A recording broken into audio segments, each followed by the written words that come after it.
Chapter 2382. The children happily carried Meg's gifts home. Compared to a delicious dinner, having their own kitchen knife and wok made them feel more excited. In today's class, Mr. Meg had just taught them how to make a dish called sour and spicy shredded potatoes. It looked very simple. Now that they had a kitchen knife and wok, as well as potatoes and side dishes, the children couldn't wait to go home and show off their cooking skills to their families. Aren't those the students of the advanced class for the God of Cookery? What are they carrying on their backs? School bags?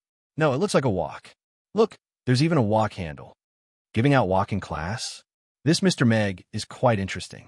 The other teachers and students were quite surprised to see the children of the advanced class for the God of Cookery neatly carrying black backpacks. Boss, didn't you say that you would only give them the kitchen knife and wok after their cooking skills were recognized by you? Yabamiya asked Meg with a puzzled look as he helped to pack up the things. That's what I thought before. Giving them the kitchen knife and wok would be a recognition of their graduation.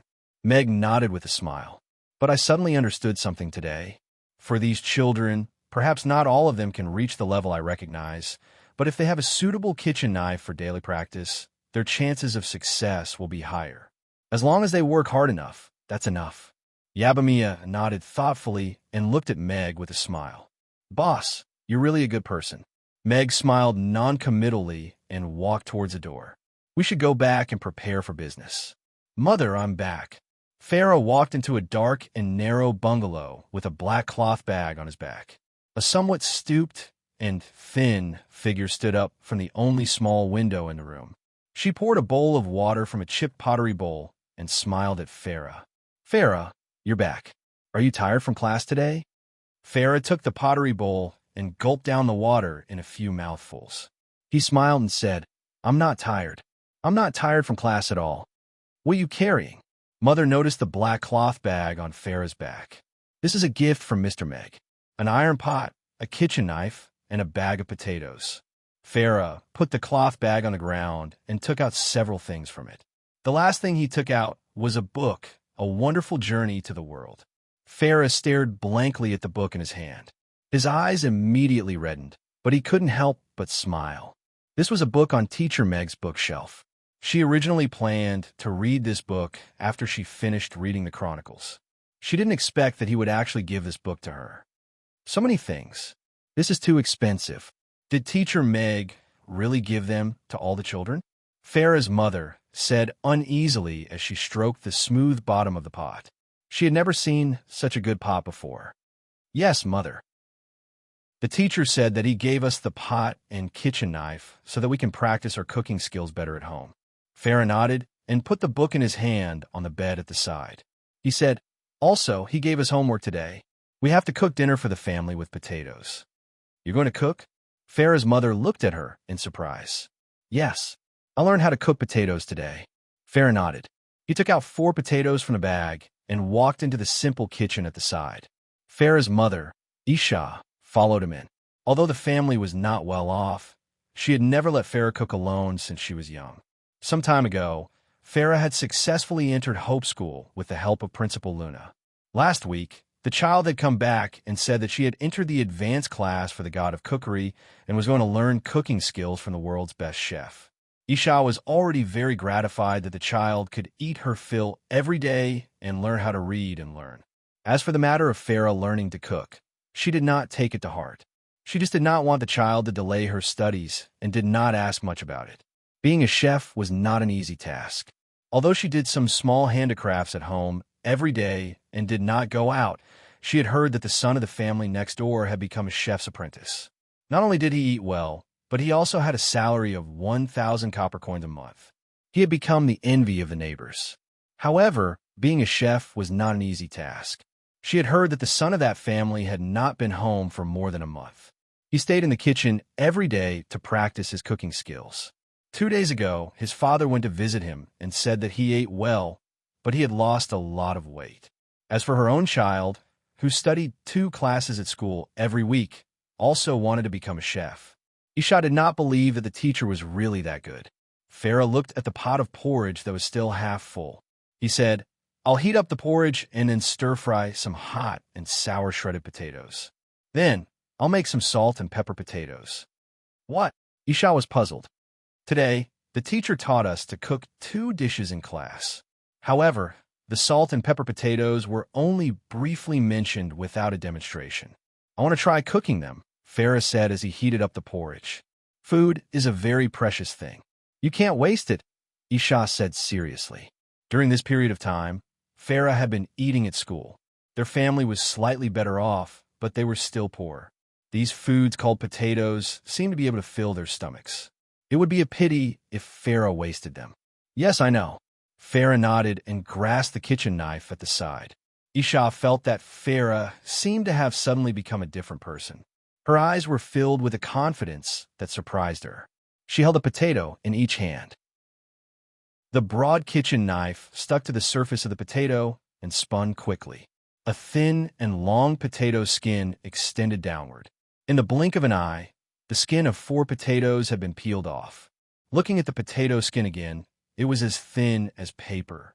Its width was uniform, and there were no cracks in the middle. The peeled potatoes were placed on the chopping board. As the kitchen knife rose and fell, there were even sounds of duck, duck, duck. 2 potatoes were cut into even thin strips and then soaked in a bowl of clear water at the side. The remaining 2 potatoes were cut into evenly sized hob pieces and soaked in a bowl for later use. This knife skill, at the side, Isha's mouth was wide open for a long time. She had an expression of disbelief. Was this really her child? When did she master such exquisite knife skills? Farah did not notice the change in her mother's mood. Her attention was completely focused on cooking. Although her knife skills were already quite good, this was the first time she was cooking by herself. The porridge in the pot was already bubbling. She took a towel and placed the pot on the ground. Then, she placed the iron pot on the stove. She rubbed the pork skin at the bottom of the pot, leaving behind a bit of oil. First, she stir-fried the dried chili in the pot until it was spicy. Then, she poured in the dried shredded potatoes. Farah held the iron pot in one hand and the spatula in the other. The golden shredded potatoes were stir-fried in the pot, and the fragrance gradually spread out. It smells so good. Isha, who was watching from the side, could not help but swallow her saliva. In a chapter. Chapter 2383. A portion of golden hot and sour shredded potato with a few red chili peppers, a portion of salt and pepper potato cubes, and a bowl of hot porridge. This was Innie and Farah's dinner. Mother, try it. Farah sat opposite Innie and looked at her expectantly. This was the first time she had tried to cook by herself, and the process was very smooth. Apart from the slight stickiness at the beginning, there was no overall effect, and the dish was ready in one go. The hot and sour aroma wafted over along with the hot steam, making one's mouth water. I didn't expect you to learn how to cook after just a few tries, Farah. This teacher is really amazing. Innie praised as she picked up a piece of shredded potato with her chopsticks and put it into her mouth. The sourness and spiciness first intertwined and burst forth on the tip of the tongue, stimulating the taste buds intensely. The shredded potato was crisp and refreshing, bringing an indescribable sense of deliciousness. It's delicious! Innie's eyes instantly lit up as she looked at the brightly colored shredded potato in front of her in disbelief. She rarely tasted delicious food in her life, but this portion of hot and sour shredded potato made her feel that it was even more delicious than the meat that she rarely had during festivals. Mother, what's wrong? Is it not delicious? Farah looked at Innie, whose eyes were glistening with tears, and asked carefully. No. Innie sniffed and looked at Farah with gratification. It's too delicious. This is the most delicious food I've ever eaten. Farah's face gradually blossomed with a smile. She had never heard such praise from her mother before. Furthermore, looking at her mother's teary eyes, the meaning of Farah learning to cook suddenly became clear at this moment. Wasn't it the best reason to let her mother eat delicious food and let her live a better life? Then you have to eat more.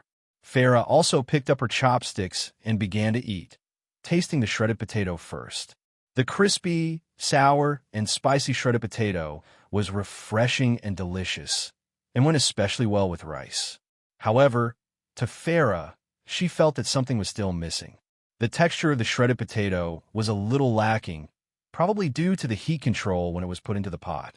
The vinegar taste was a little too strong, and the spiciness was probably a little too strong for her mother. She didn't expect the small chili to be so spicy. I should be able to do better next time, Farah thought to himself.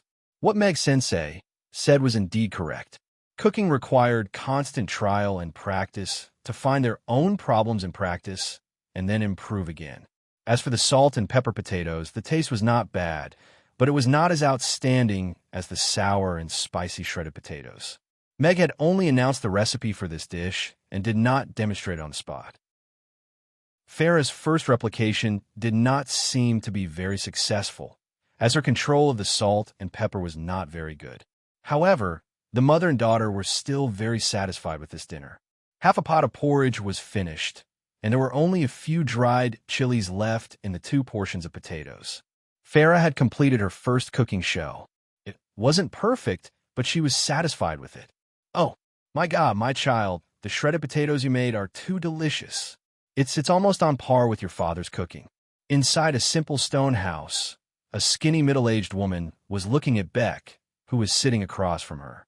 The chopsticks in her hand were trembling because of her excitement, and on the table in front of them, there was a portion of sour and spicy shredded potatoes that did not look very good.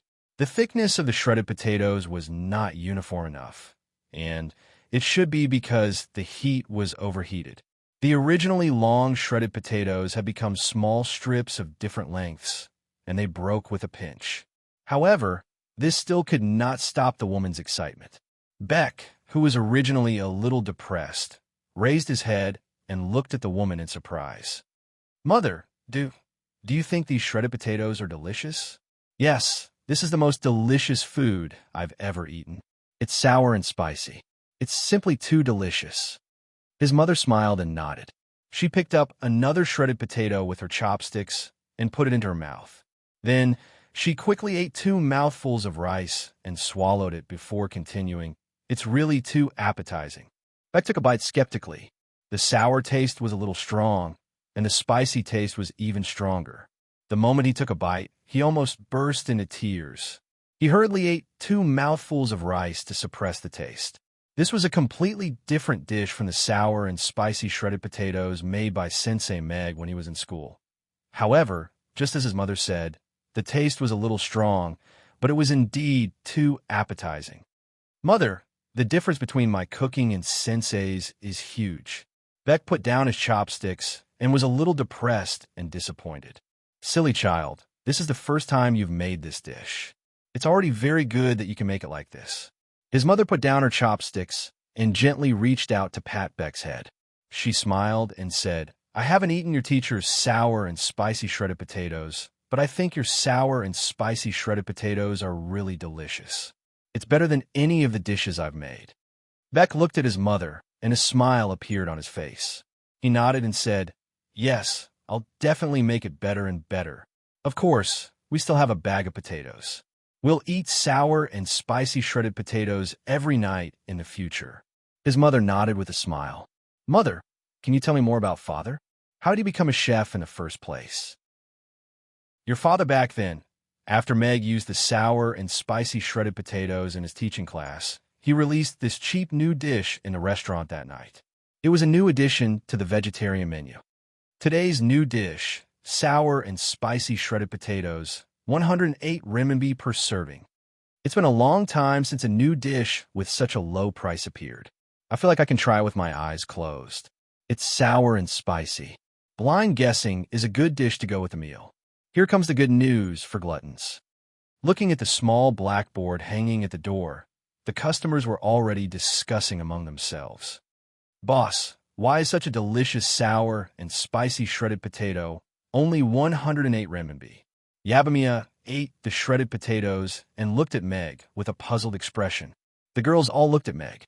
This price was indeed a little different from the price of the other dishes on the menu. The price is set according to the ingredients and the difficulty of cooking. I've always been very reasonable in my pricing. This is the price that should be, Meg said calmly. Each serving of sour and spicy shredded potatoes required 2 potatoes, 3 chili peppers, half a spoonful of vinegar, 4 cloves of garlic, 12 peppers, and a little oil. The cooking method was simple and efficient, so the price of 108 renminbi was very reasonable. I also want a bowl of rice. Amy put down her empty bowl and blinked. You want an extra bowl today? Meg took the bowl with a smile and went to get some rice. Yes, yes. Today's shredded potatoes are so delicious. I want an extra bowl. Amy nodded her little head. I also want another bowl. Little Guai put down his bowl as well. There were still 2 grains of rice on his cheeks. Chapter 2384. The sour and spicy shredded potatoes were sold at a relatively low price. Everyone praised it and asked for another bowl of sour and spicy shredded potatoes. They sold a lot of food tonight, but the turnover decreased because of the low price of the sour and spicy shredded potatoes. Meg didn't care much about this. He didn't rely on the restaurant's turnover to survive. As long as the customers were happy, he would feel comfortable. The best ingredients are the cornerstone of top-notch delicacies. It is also the cornerstone to bring the restaurant to the next level. New mission. Host, please develop a delicacy with a price of more than 10,000 copper coins. Mission time limit, 7 days. After completion, there will be a generous reward. The system's voice sounded in Meg's mind. Top-notch delicacies use the most common ingredients and simple cooking methods to create food that everyone likes. Meg curled his lips and said disdainfully in his heart, System, you must think that selling potatoes won't make money, so you issued this mission, right? Nonsense. This system is not that kind of system. A delicacy with a price of 10,000 copper coins is comparable to Buddha jumps over the wall. Wouldn't it be like sea cucumber, abalone? Meg curled his lips. These things will make me a lot of money, right? Vulgar. The system said seriously, as a proper system, this system always sells food at fair prices. I don't cheat anyone. A proper system is not selling food. Then, the system choked and said forcefully, This system is doing this to maintain the operation of the farm and ranch. I have no choice. Do you know how much it costs to raise a lobster? Do you know how many steps it takes to grow a shiitake mushroom? Meg curled his lips and said, Okay. I'm tired of listening to you. Isn't it just food that costs 10,000 copper coins? I can roast a whole pig and it won't even cost 10,000. System. Roasting a whole pig is a bit exaggerated. How about roasting a suckling pig? It'll be smaller and easier to handle, Meg said after thinking. Meg had become more and more proficient in barbecuing recently. He had some ideas and confidence in barbecuing something big. Roast suckling pig was the signature dish of Dukas restaurant. Meg did not have a good impression of the restaurant, so he did not feel too guilty about smashing their reputation. The price of pork has increased recently.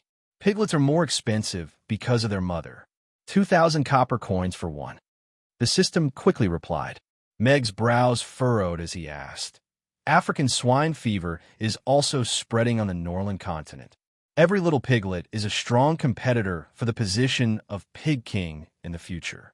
Every little suckling pig that is roasted means that there will be one less fat pig in this world that could originally grow up to 500 pounds. The price of 2,000 copper coins is already quite generous, the system said seriously. Pigs are everywhere. I could buy local pigs. The piglet provided by the system is a purebred wild boar king breed from the Twilight Forest. Its meat is firm and it's breastfed. It's incomparable to other piglets. It doesn't matter.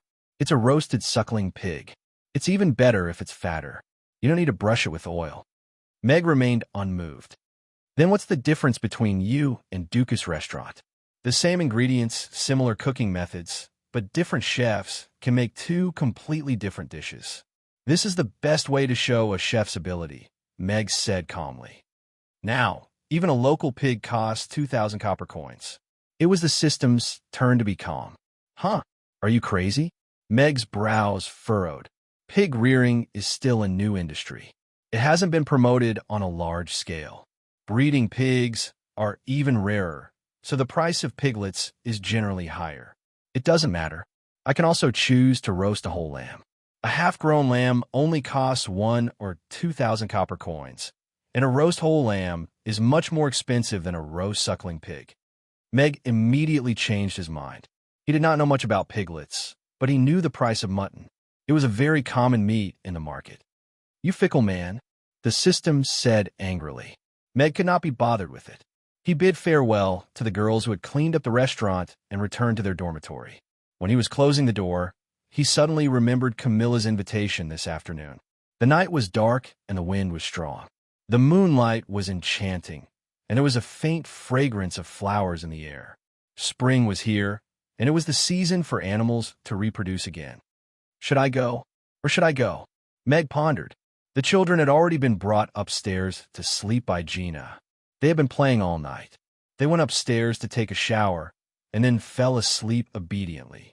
Irina said that she had something to do with the night elves, and she would be back later. I'm just going to have a heart-to-heart talk with the employees who have some mental problems. That's all. Meg mumbled to himself as he walked out the door and walked towards the small forest in the northwest corner of Aiden Square. Just as Mag reached the small forest, he heard a series of screams of ecstasy and the sound of whips landing on flesh. I haven't even arrived yet, and it's already so exciting. Meg stopped in his tracks. He looked suspicious as he went into the small forest. Do you still dare to? I don't dare to. I don't dare to. Please spare me, Great Aunt Ha. Spare you? Wait until I'm not angry anymore. Smack, smack, smack. Meg stood behind a tree and looked at the empty space in the small forest under the moonlight. Camilla, who was wearing tall leather boots, was stepping on a man in black. She was waving a small whip in her hand and whipping the man in black's body. This was not the kind of whipping that was seen in the movies. The 2-meter-long whip left a sharp mark in the air. The tail of the whip was like a poisonous snake, and it made a sonic boom as it lashed the air. Then, it landed on the man's body, and blood splattered everywhere. The man's screams were extremely tragic, especially when the whip landed between his legs. He screamed like a pig that was being castrated. Meg instinctively clamped his legs together and hesitated whether he should go forward to stop this crazy woman. Camilla seemed to have known that Meg was coming, and the whip landed heavily on a man's back. The man groaned and then went completely silent. Since you're here, why are you still hiding behind me? Camilla turned around and looked at Meg, who was standing behind the tree, with a faint smile. The full moon hung high in the sky, and the moonlight fell on Camilla's body. The tight black dress showed off her voluptuous figure perfectly, and the beautiful curves of her long legs that were so fair that they shone. The black high-heeled boots were the highlight. Her red lips were bright red, as if she had just sucked blood. Her cold eyes stared at Meg, and she spoke to him like a queen. How did he provoke you again? Meg walked out from behind the tree and looked at the unconscious man in black. The night is dark, and there's no one around. Some stinky men always think that they have the chance to do some dirty things. Camilla smiled coldly, and the corner of her mouth was full of mockery. End of chapter. Chapter 2385. Meg understood after hearing that. Then the man in black lying on the ground did not deserve any pity. But why are you looking at me like that? Meg looked at Camilla with a slight frown. Nothing. I just feel that this guy can't take a beating. I haven't had my fill yet. Camilla's lips curled up slightly as she looked at Meg with a playful gaze. You are clearly a masochist. Why are you pretending to be a masochist?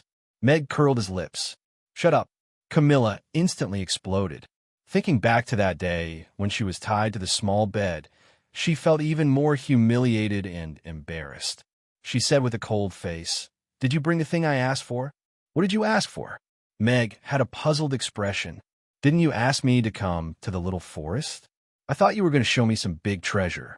Why are you being so mysterious? I'm talking about all the photo stones. Camilla was so angry that her teeth were itching. The whip in her hand had already been raised unconsciously. Oh, you're talking about that. If you want it, just say it. If you don't say it, how would I know that you want it? Meg said with a helpless expression. Give it to me. Camilla stretched out her hand. I didn't bring it. Meg shrugged. "Ha!" The whip lashed out in the air and broke the trunk of a tree that was as thick as a bowl. "Look at you. Can't you just talk nicely?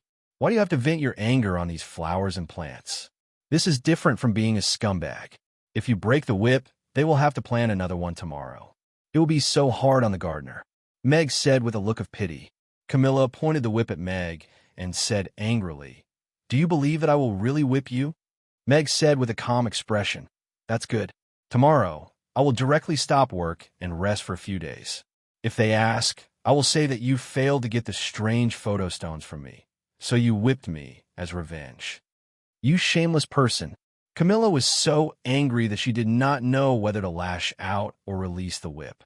She would never have thought that Meg, who looked so scholarly, would be so much harder to deal with than the hooligan lying on the ground. "Actually, you don't have to worry about leaving the photo stone with me. At most, I'll just take it out to admire it in the dead of night," Meg comforted. You. The whip in Camilla's hand was already raised, but when she looked at Meg, she suddenly put down her hand and smiled. "You have a wife now. Aren't you afraid that I will tell your wife about this?" Meg pondered for a moment before a look of fear appeared on his face. "Are you scared now? Your wife is a 10th-tier powerhouse. She can easily kill you with a wave of her hand." Camilla's smile was filled with pride. She felt that she had finally grasped Meg's weakness. "I'm indeed a little worried. After all, my wife has always been domineering and willful. If she sees the photo stone or knows about this, she will definitely think that you seduced me." Meg nodded with a serious expression. He looked at Camilla worriedly. "If she goes crazy and wants to kill you, she can easily kill you with her strength. I really can't stop her." Camilla was confused. "But you don't have to worry. I will make sure that she won't see the photo stone and won't know that you asked me to come to the little forest." Meg patted her shoulder comfortingly before saying, "If there's nothing else, I will go back first." Camilla was stunned when she saw that Meg was about to turn around and leave. Then she came back to her senses. The plot seemed to be different from what she had imagined. She was the one who asked Meg out and wanted to use his wife to threaten him to compromise. How did it turn into her being threatened by him and wanting to work together with him? Wait, in this matter, I seem to be the victim, right? Camilla finally voiced her doubts. Look, the situation back then was like this. The little dark room, candles, leather whip, ropes, handcuffs, leather clothes, and the photo stone were all prepared for you, who was scantily clad. As for me, I was dressed neatly and was obviously an innocent man who was knocked unconscious and carried back. Who do you think is the victim? To put it bluntly, after I was kidnapped by you, in order to satisfy your masochistic fetish, I was forced to pick up the leather whip and whip you. And at that time, you seemed to be enjoying it and looking very excited. Isn't that reasonable? Meg said righteously. Camilla was speechless. How the fuck am I supposed to reason with? Just as Meg said, those things were all prepared for her, but they were all prepared for Meg. Who would have thought that he would turn the tables and use all of these things on her? Looking at her excited face in the image, Camilla slowly covered her face. This is too shameful. All right, then you have to work hard tomorrow. I'll go back first. Good night. Meg put away the photo stone and turned to walk out of the little forest. Camilla looked at Meg's back as the leather whip in her hand trembled slightly. In the end, she still whipped the man in black beside her. Scumbag. The man in black was speechless.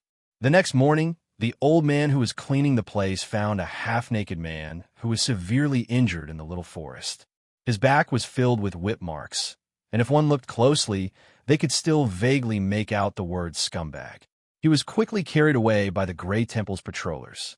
The news came back that he was a repeat offender with a record of indecent assault.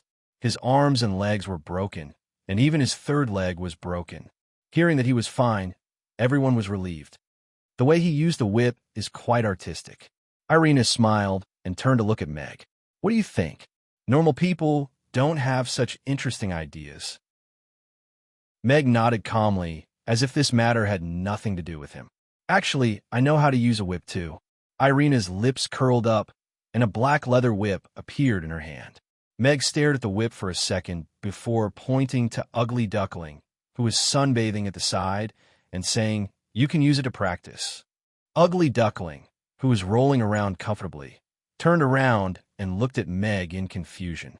Irina kept the whip and said with a serious expression, "According to the elven rules, when the queen is not on the throne for more than 100 days, the high priestess will replace the queen, followed by the princess.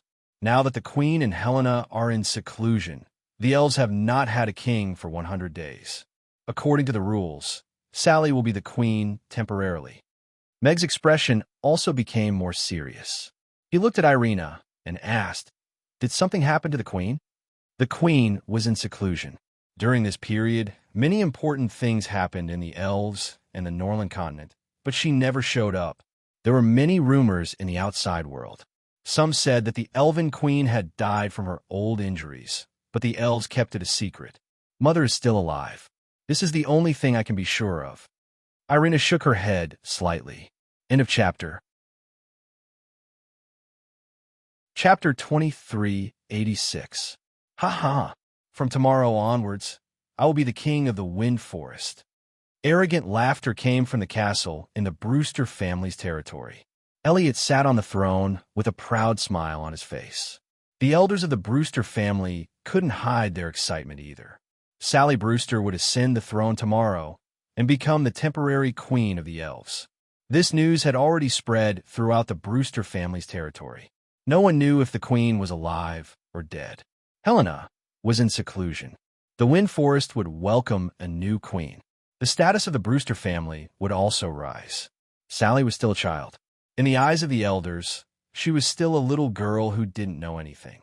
Although she seemed to have shown some skills recently, she was still a child. There was only one Irina in this world. Sally was still far inferior to her.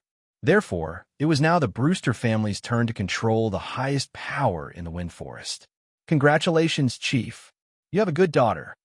The glory of the Brewster family will shine in your hands. Everyone raised their glasses and complimented him. They toasted each other and indulged in a life of luxury. Everyone was fantasizing that after tomorrow, the Brewster family would become the most powerful family in the Wind Forest and step on the heads of all elves. Elliot was surrounded by people.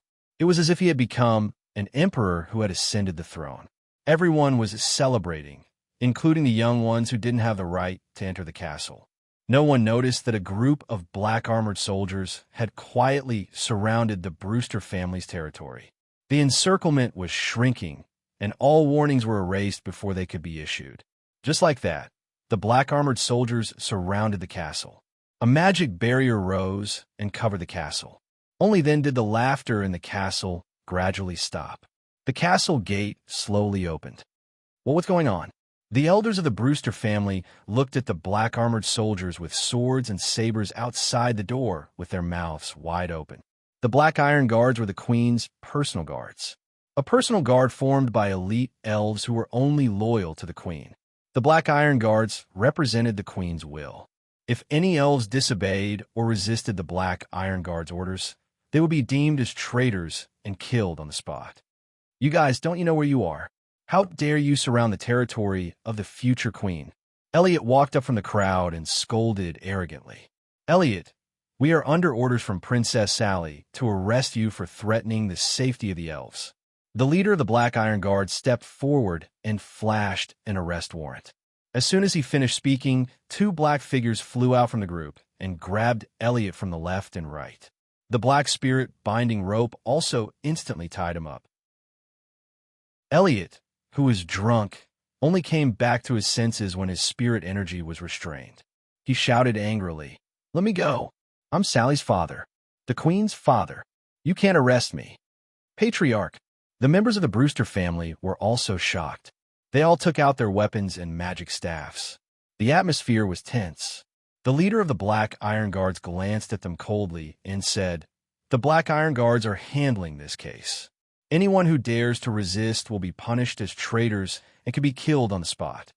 All the elves' expressions changed when they heard that. After some hesitation, someone took the lead and threw away their weapons. Like dominoes, they all surrendered.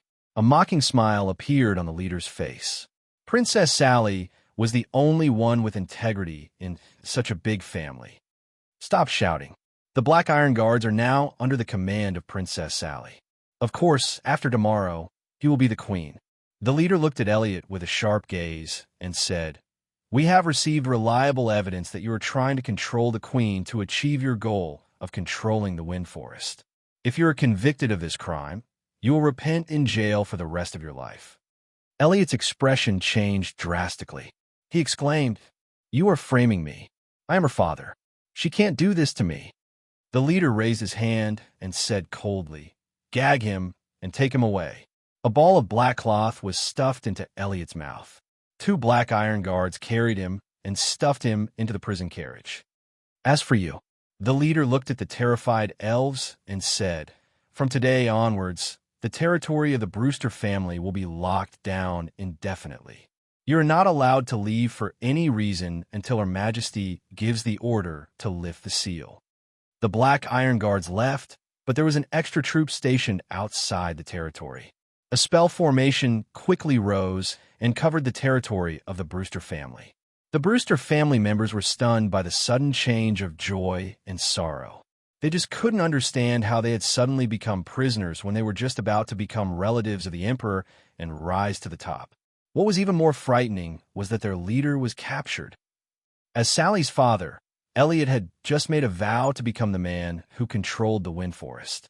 Now, he was arrested for endangering the safety of the elves. Sally hadn't even taken the throne yet, but her first action was to punish her family for justice. It was true that she had a filial son. The news of the Brewster family's territory being destroyed and Elliot being arrested quickly spread throughout the Wind Forest. Sally's actions on the eve of her coronation made all the major families' hair stand on end. In most elves' minds, although Sally was chosen by Helena as the new elven princess and replaced Irina's position, she was only an obedient tool. Just when everyone thought that Helena wouldn't come out and that Sally was weak and incompetent, Elliot would take control of the elven race's peak power by controlling Sally. However, she decided to put righteousness before family. What surprised all the elves even more was that the Black Iron Guards, who were loyal to the queen, had already pledged their loyalty to Sally on the eve of her coronation. The Black Iron Guards were the best of the best in the elven army. The leader and deputy leader were both 10th-tier powerhouses. They only listened to the queen. Even the high priest couldn't command them. On the eve of her coronation, they used their actions to show their loyalty to Aunt Sally. This made the forces that had been scheming against Sally reevaluate the impact of this news. The Wind Forest was destined to not be peaceful tonight. Apart from the Brewster family, 2 other major families were raided by the Black Iron Guards. The leaders and the main members of the family were taken away for treason. Their territories were also sealed, and no one was allowed to enter or leave. A tall figure in black armor stood outside the cave and said respectfully, "Princess, the net has been closed. No one escaped. Thank you for your hard work." Sally's voice came from the cave, and then there was no more. That elf in black armor stood outside the cave for a while, and then left silently. "Since it's already rotten to the bone, I can only cut the bone to heal it." After a long time, a soft sigh came from the cave. "Thank you for your hard work." Another weak voice sounded. Chapter 2387. TSK. Sally is really something.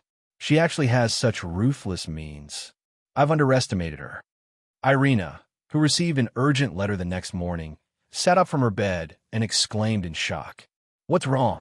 Meg leaned over to look at the letter in Irina's hand, and his eyes widened. There wasn't much information, but it wasn't a small matter.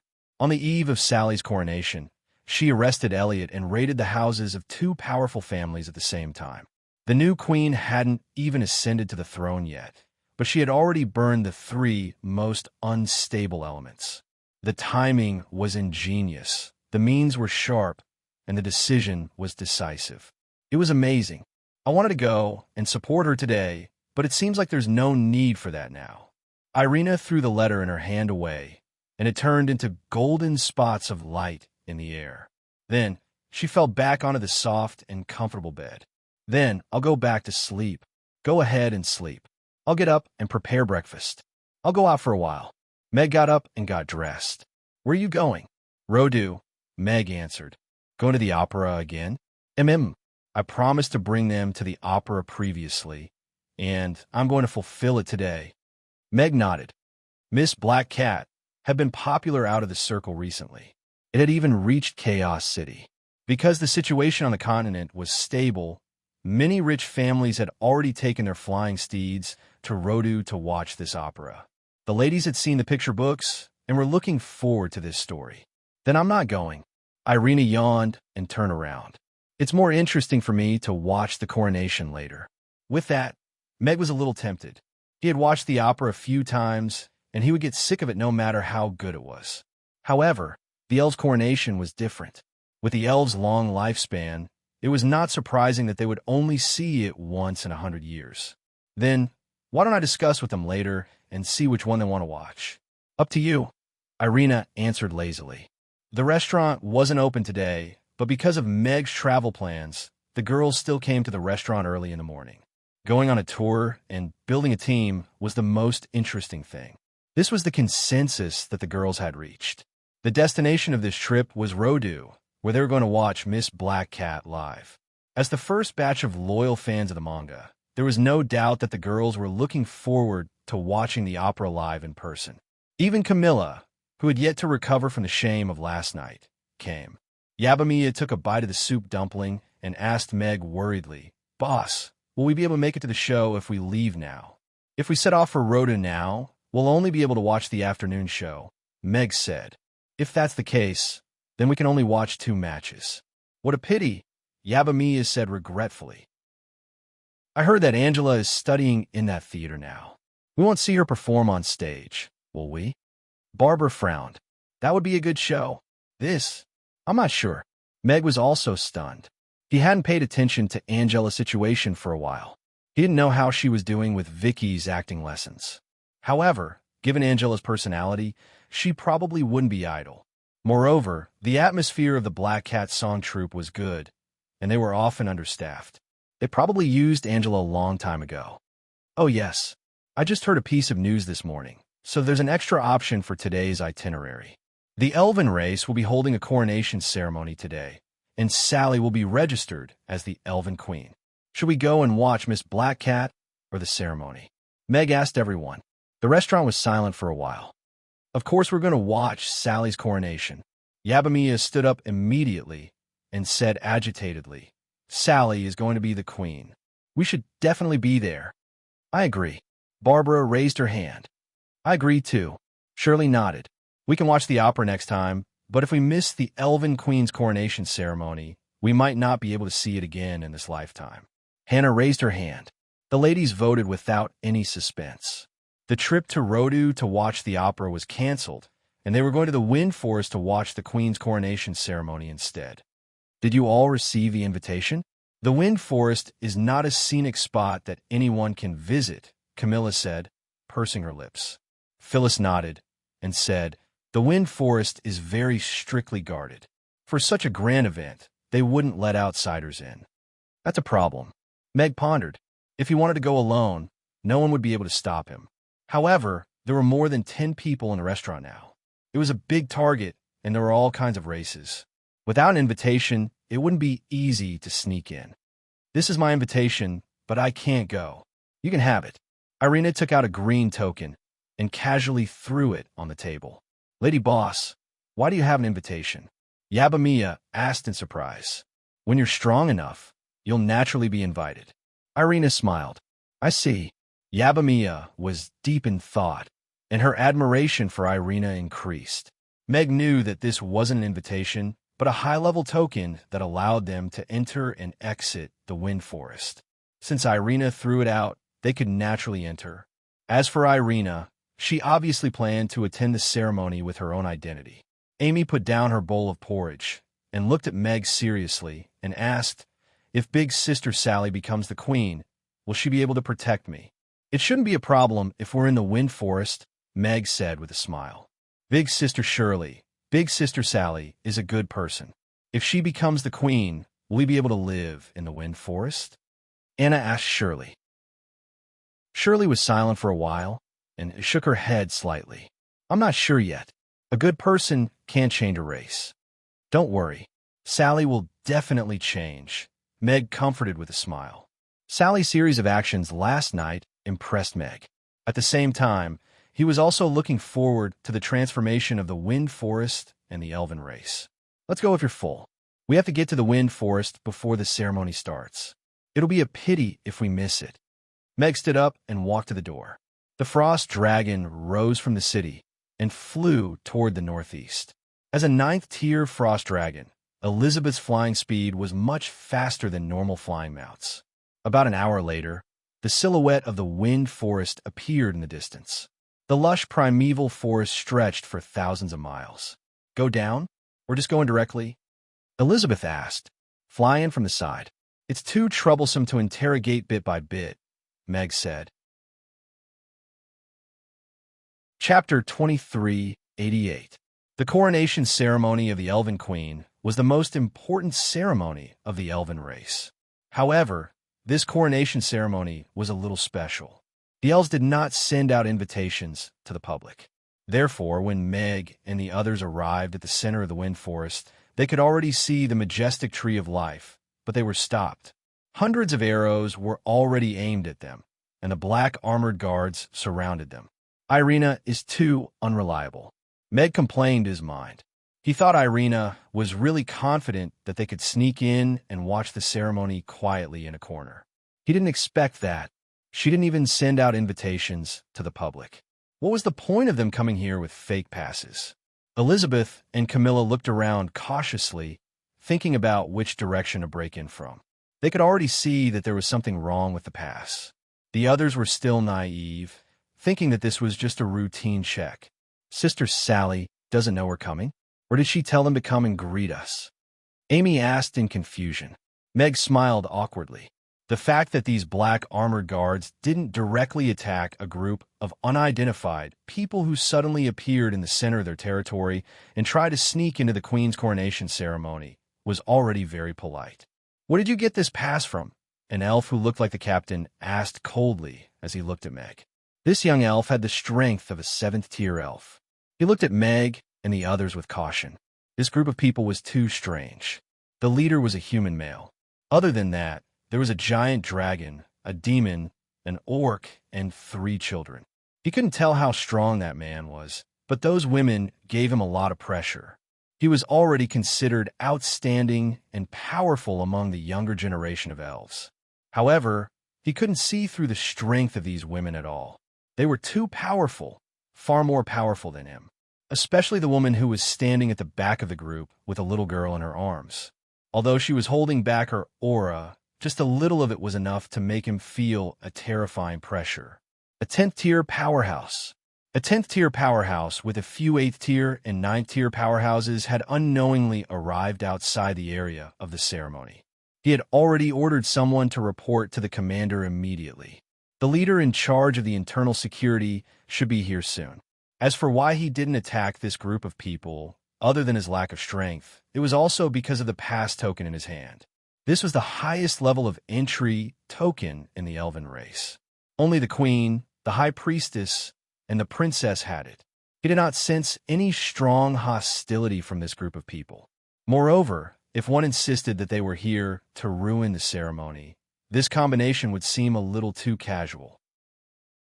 Of the 3 children, the oldest was a 5 or 6-year-old elf who looked like he had just started learning magic.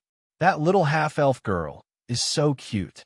What kind of bad intentions could a 3 or 4-year-old girl have? And the little bean in his arms looked like he had just learned to walk. Moreover, apart from those powerhouses, the demon girl with horns on her head also looked quite weak. There was also a human woman with no magical aura at all. From the looks of it, they really seemed to be here to observe the ceremony. Meg looked at that elf and thought about how to answer his question. It didn't seem appropriate to say that it was Irina. After all, this was the coronation ceremony of the new queen. If Irina hadn't left, she should be the one to ascend the throne today. It also didn't seem appropriate to say that it was Sally. After all, they hadn't rehearsed with Sally. If they didn't match, they would be taken down as spies or get into a fight on the spot. Wouldn't that ruin her plans? At this moment, a series of footsteps came from behind. The black-armored soldiers made a path. An elf with a long sword at his waist strode over and stood in front of everyone. "Commander!" The elf captain's eyes lit up. He quickly stepped forward and presented the pass in his hand. "This group of unidentified people are trying to enter the ceremony with the pass." Meg recognized the commander of the Black Iron Guards, Bennett. The Black Iron Guard were loyal to Her Majesty the Queen. They were the Queen's personal guards, formed by the elites of the elves. As the leader of the Black Iron Guards, Bennett was a 10th-tier swordsman. He was one of the few powerhouses in close combat among the elves. He had participated in the Northern Expedition against the Skeleton Army. Bennett took the pass, but didn't rush to check its authenticity. His gaze landed on Meg and the others, and he revealed a puzzled expression. The people who came weren't nobodies. At least, Bennett recognized a few of them. There was the princess of the Moon Nation, Barbara, who had contributed greatly in the battle with the devils. There was also the new leader of the vampire tribe, Camilla, who had been in the limelight recently. There was also the 10th-tier powerhouse who was standing behind the crowd and carrying a child. He also looked familiar. Although he couldn't recall his name, he should be from Lantis. His aura was similar to theirs. "Commander, should we arrest them?" the captain asked. Bennett raised his hand and gestured for him to step back. He looked at the pass in his hand. It was genuine. There were only 3 of these passes in the elven race. However, what most elves didn't know was that Princess Sally didn't have one. Therefore, this pass should have come from Irina. "What are your motives for coming here? Who sent you?" Bennett's right hand gripped the hilt of his sword. The coronation ceremony was imminent. If Irina came to cause trouble, he had to react in time. "It's big sister Sally. We are here to observe her coronation ceremony." "Uncle, please bring us in," Amy answered quickly, looking at Bennett innocently. "Half-elf." Bennett looked at Amy, and his eyes widened. 7th tier. The magic waves in this 4-year-old half-elf's body had already reached the 7th tier. "It's her." A name flashed across his mind. The news of Crassus and Julian taking in a prodigy disciple had already spread across the Norland continent. Furthermore, the 2 of them had joined forces to fight the demonized Rankster, proving once again that they were still the best magic casters on the Norland continent. The captain's face turned cold, and he scolded, "How dare you? The Queen's name is actually—" "Shut up." Bennett coldly cut him off. The captain's voice stopped abruptly. He looked at Bennett, and then at Amy. He only closed his mouth after a long while. There were many people in this world that couldn't be offended, and the youngest of them should be this little fellow in front of him.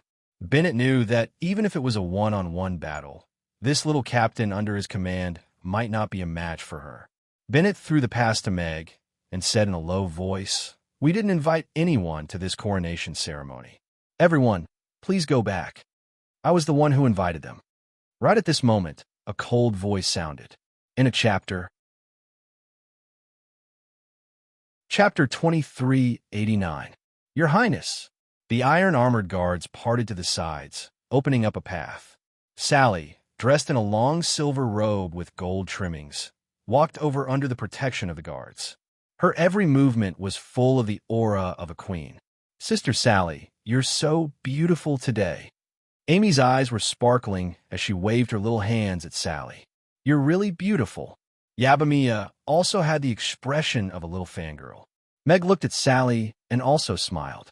Who would have thought that the young girl who had been loitering outside the restaurant would become the queen of the elves? "Your Highness." Bennett bowed slightly in greeting.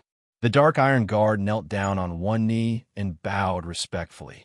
Sally stopped beside Bennett and looked at Meg and the others with eyes full of surprise. Her lips curled up slightly, but she quickly stopped and maintained her aloof, queen demeanor. She said in a cool voice, "These are my friends. Bring them to the best seats for the ceremony." Yes, although Bennett had his suspicions, he didn't hesitate at all when it came to Sally's orders and acknowledged respectfully. Sally nodded slightly at Meg and the others, then turned and walked towards the door. She had thought that this would be a boring ceremony because the people she cared about wouldn't be present. Who would have thought that they would all be here? No one dared to look at her directly, so no one noticed the slight smile on her lips. Bennett looked at Meg and the others. Although he didn't know how they had become the princess friends, since the princess had given her orders, he would do as she said. Bring the guests to the viewing platform and choose the best seats. Bennett ordered the captain, then cupped his hands at Meg and the others. Sorry for the offense. He turned and left with Sally's guards. The elven captain looked a bit awkward. He was the one who had stopped them and had just said that he would arrest them.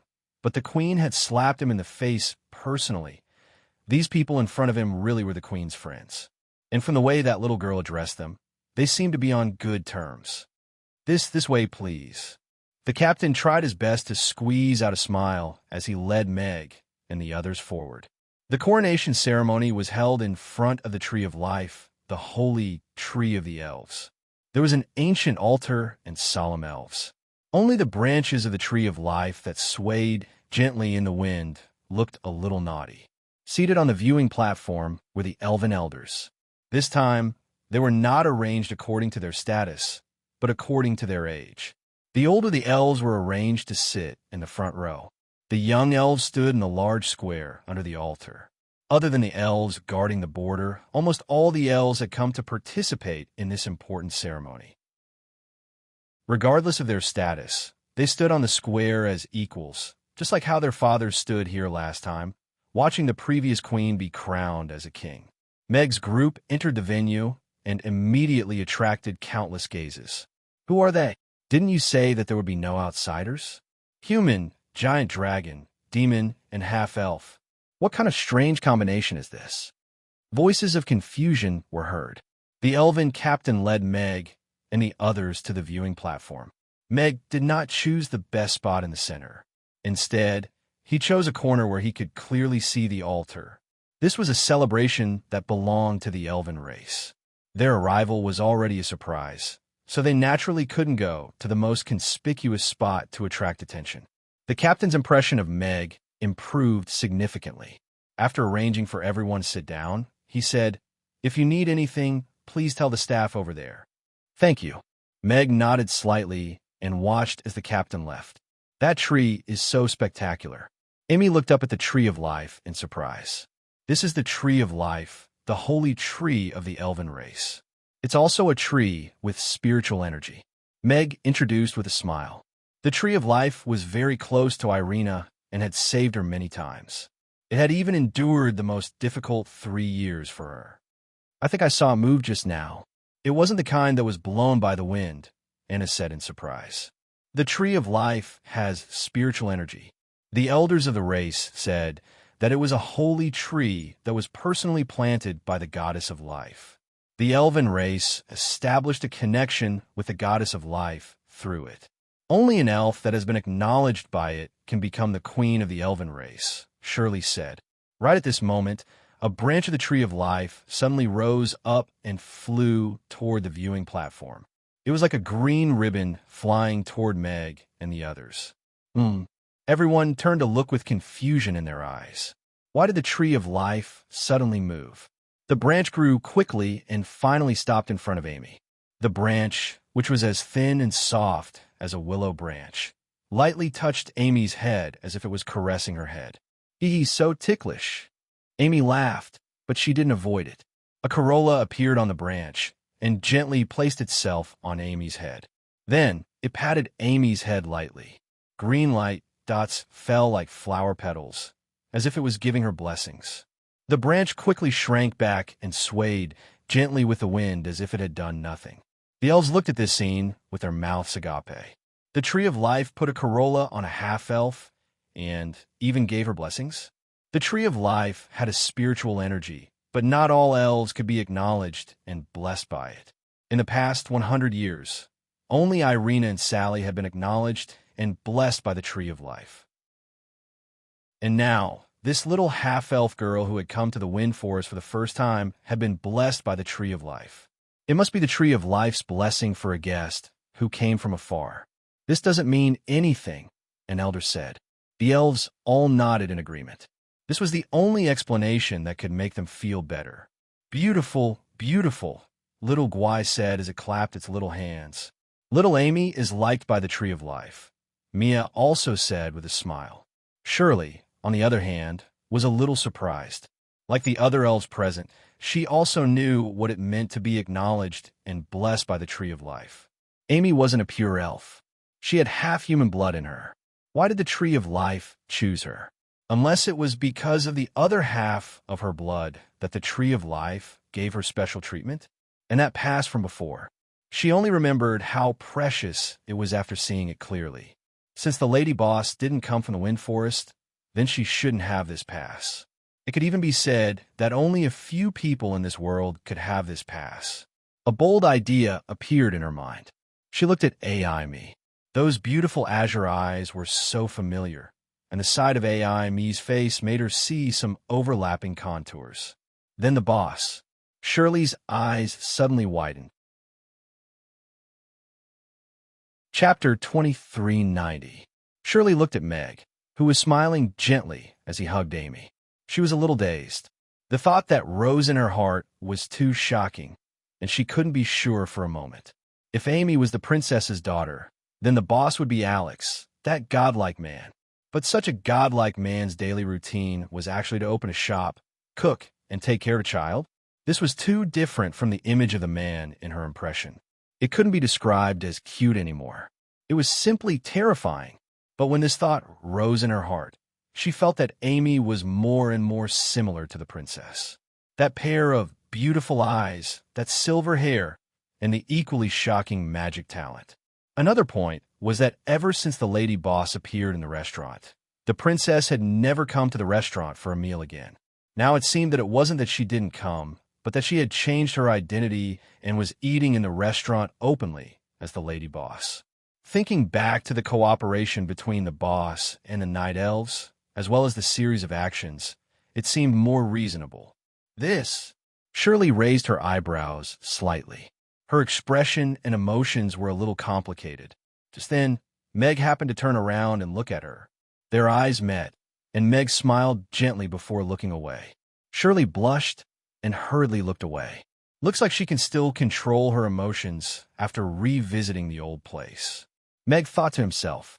He was originally a little worried that Shirley would be in a bad mood because of her father's murder. Elliot was captured by Sally, and no one knew where he was now. No one from the Brewster family would be present to watch the ceremony today. That child should be the disciple of Crassus and Julian, right? Her talent is indeed shocking.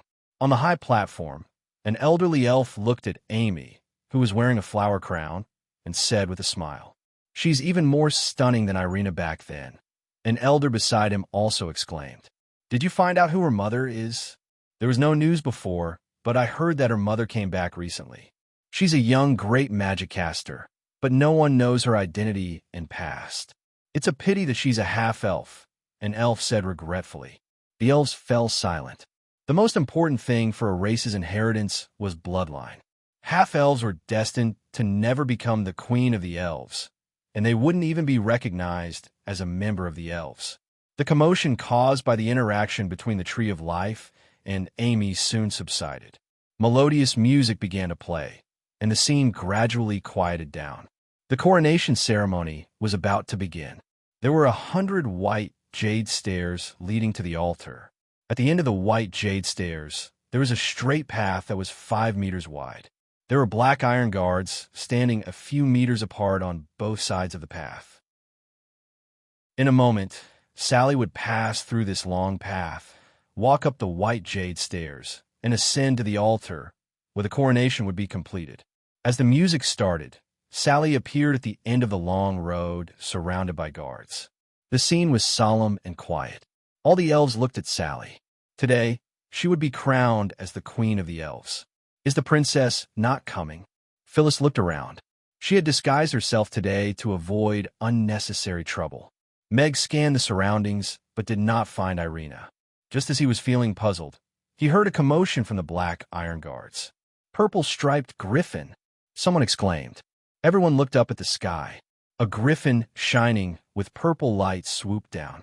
On the high platform, several 10th-tier elves had already stood up. They held their magic casters' staffs and wands almost at the same time. Meanwhile, the black iron guards inside and outside the venue were all at loggerheads. The atmosphere became tense all of a sudden. Irina led the night elves out of the wind forest, and they were currently enemies with the elves. Today was Sally's coronation ceremony. Were Alex and Irina here to cause trouble? Little Ozzy, why is it here? Amy murmured softly. Ugly Duckling, who was dozing off in her arms, suddenly opened its eyes. It arched its back slightly, and its fur stood on end. It let out a soft warning whimper. Stop it. It's not imposing at all. It's unpleasant to hear. Amy slapped Ugly Duckling's head. Meow, meow. Ugly Duckling immediately lost its imposing manner. It changed its position and nestled in her arms again. It's still here. Sally raised her head slightly and looked at the purple-striped griffin calmly. She didn't seem to be surprised at all, nor did she panic at all. No one was in a hurry to make a move. Everyone present knew that if these two really wanted to ruin today's coronation ceremony, no one would be able to stop them. Although they felt aggrieved, this was an ironclad fact. Even their greatest reliance, the Tree of Life, was waving its branches at the guests in the sky, appearing extremely enthusiastic and happy. The purple-striped griffin landed on the altar. Irina was the only one on its back. Irina, who was wearing a silver dress, walked down slowly from the griffin's back. She stood on the white jade altar and reached out to touch the branches that were coiling around her intimately with a smile on her face. Go ahead, Irina said to the griffin. The purple-striped griffin flapped its wings and took off, circling in the sky above. All of the elves looked at Irina, who was standing on the altar. The branches of the Tree of Life revolved around her, making her appear even more holy and pure. The regal look on her face was innate, and even though there was no magic power seeping out of her body, her powerful aura struck awe and veneration in everyone's hearts. If those things hadn't happened, then the one standing on the white jade altar today should have been her, right? This was probably the thought that all the elves present couldn't help but think. Irina was the most powerful person among the younger generation. She was even in existence who could fight High Priestess Helena one-on-one without being at a disadvantage. She was once the pride of the elves and had always been seen as the best candidate for queen. However, she had already betrayed the Wind Forest, and her princess status had been taken away by Chi now. She was even the enemy of the elves. Now that she had come to the ceremony and landed directly on the coronation altar, was she preparing to cause trouble? Irina, what do you mean by this? Bennett asked coldly with his sword in hand. Don't worry, I'm not here to cause trouble today. I'm here to attend Sally's coronation ceremony. Irina took 2 steps forward with a smile and said, Mother's in seclusion, and Helena is also in hiding. Someone has to give their blessings to the new queen. I don't think you guys are qualified. The elven nobles only felt embarrassed, but they didn't dare to voice their anger. Irina's gaze leaped over the crowd and landed on Sally, who was at the end of the long path, and a smile appeared on her face. Sally looked at her, and a smile also appeared on her face. She started to walk step by step toward the white jade altar. Bennett stared at Irina for a long while before raising his hand to signal the black armored guards to put away their crossbows. The music started again. Sally walked up the white jade altar step by step. The two of them stood side by side like a perfect couple. Meg, why do I feel like something's not right? Chapter 2391. All the elves had thought that this was going to be an intense meeting, but to their surprise, Irina and Sally didn't seem to be in the slightest. Instead, they looked more like a pair of sisters. Irina's aura was very powerful, but Sally wasn't suppressed by her. The queen and high priestess were in seclusion, so the coronation ceremony was supposed to be presided over by the elves. However, Irina was going to preside over the coronation ceremony for Sally. All of the elves wore peculiar expressions. Irina was powerful, but they didn't think it was appropriate for her to preside over the coronation ceremony. Irina looked at Sally and said, These guys don't even know how to communicate with the Tree of Life. Mother isn't here, and Helena isn't coming out, so I can only preside over the coronation ceremony. You won't blame me for stealing your limelight, right? Sally smiled and said, I'm very happy that you could come today. The best thing that old witch Helena did in her life was to choose you as the princess. A smile also appeared on Irina's face as she looked at Sally with a hint of emotion in her heart. The timid little girl who liked to follow behind her had finally grown up, and she had become the one that she liked. The coronation ceremony begins now. Irina's voice reverberated throughout the entire plaza. Worship the god of life.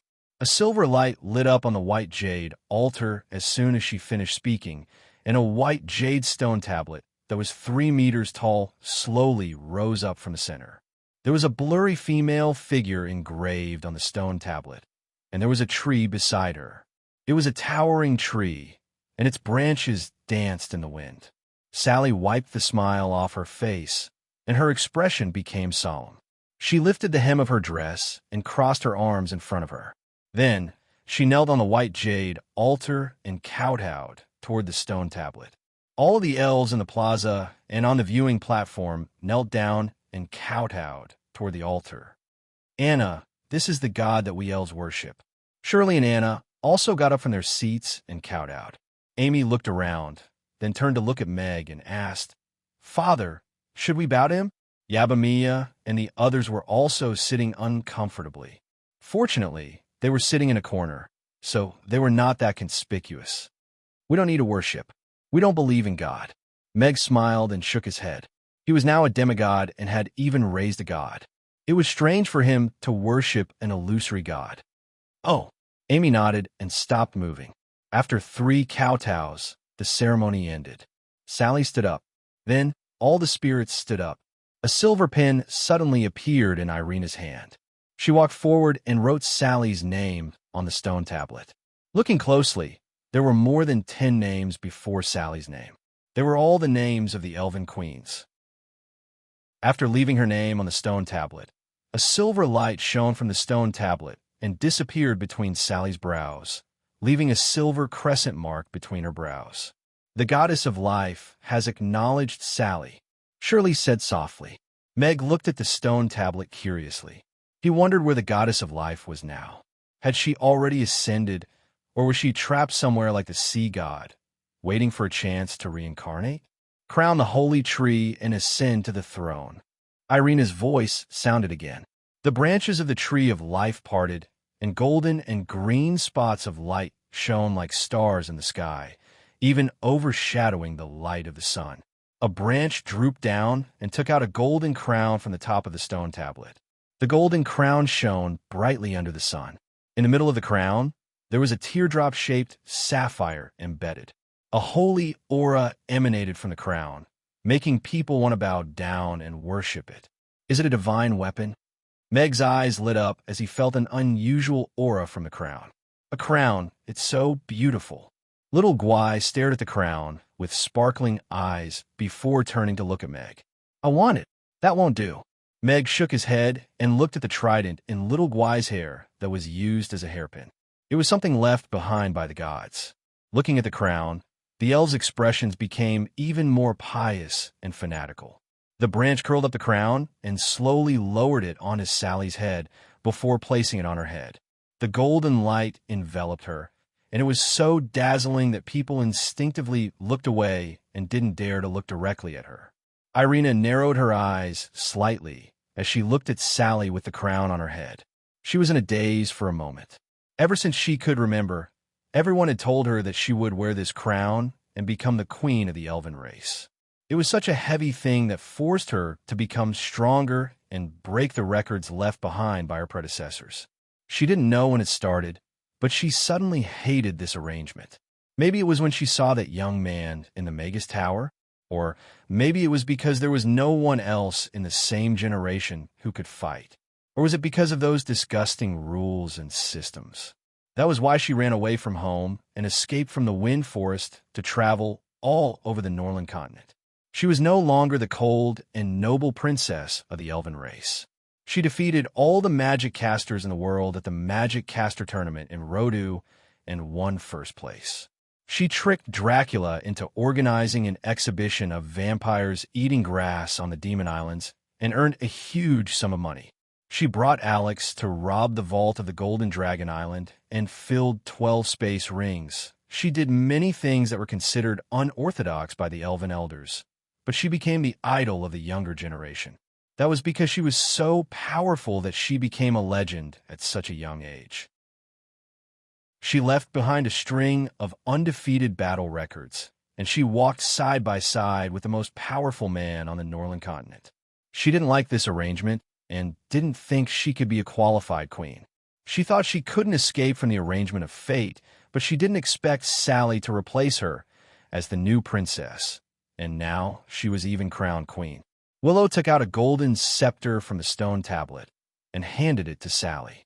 Crown, scepter, the symbol of the elven queen's power.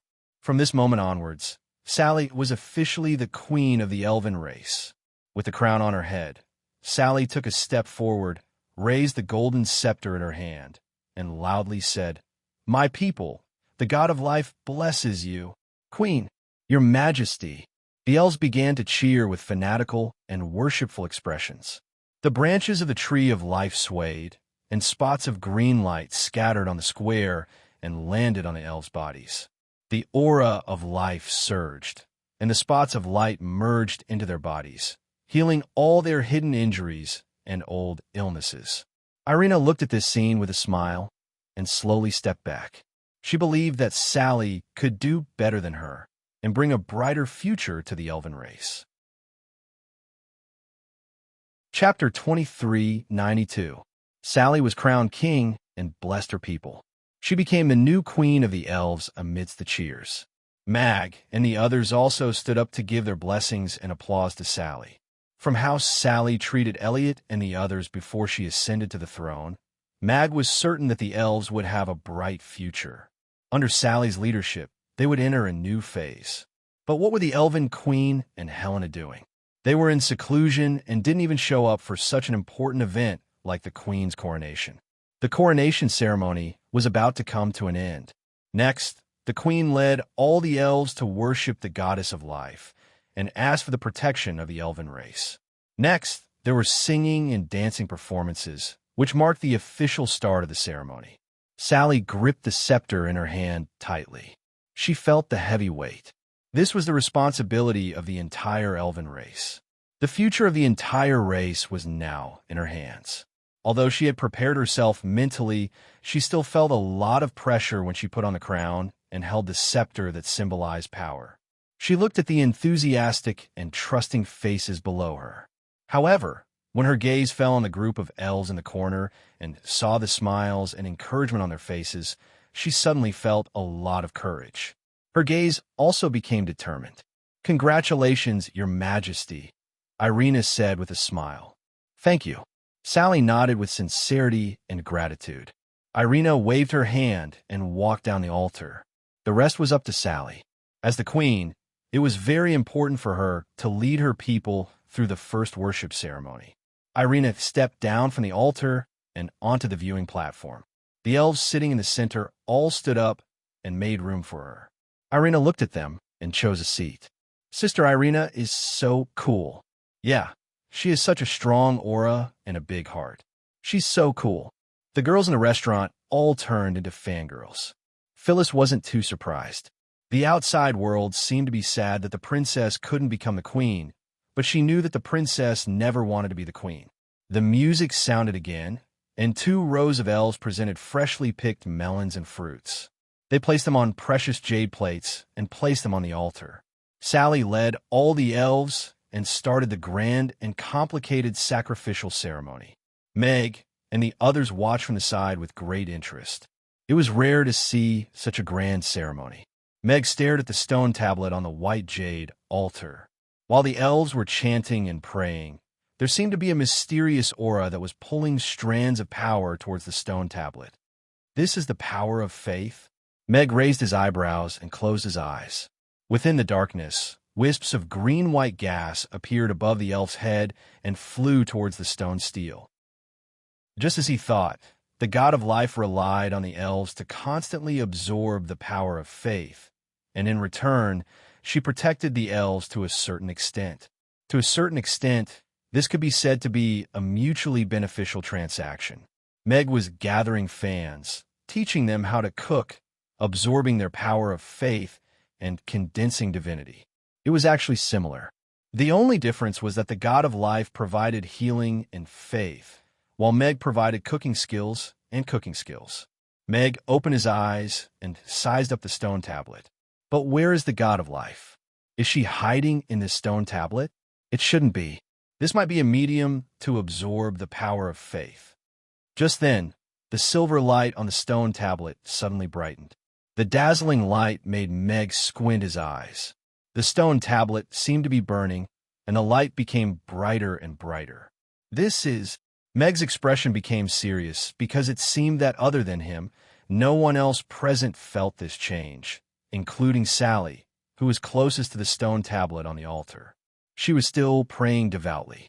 "Mama, the stone tablet is burning," little Guai said, pointing at the stone tablet. "Little Guai, don't talk," Gina said softly beside her ear, grabbing her little finger.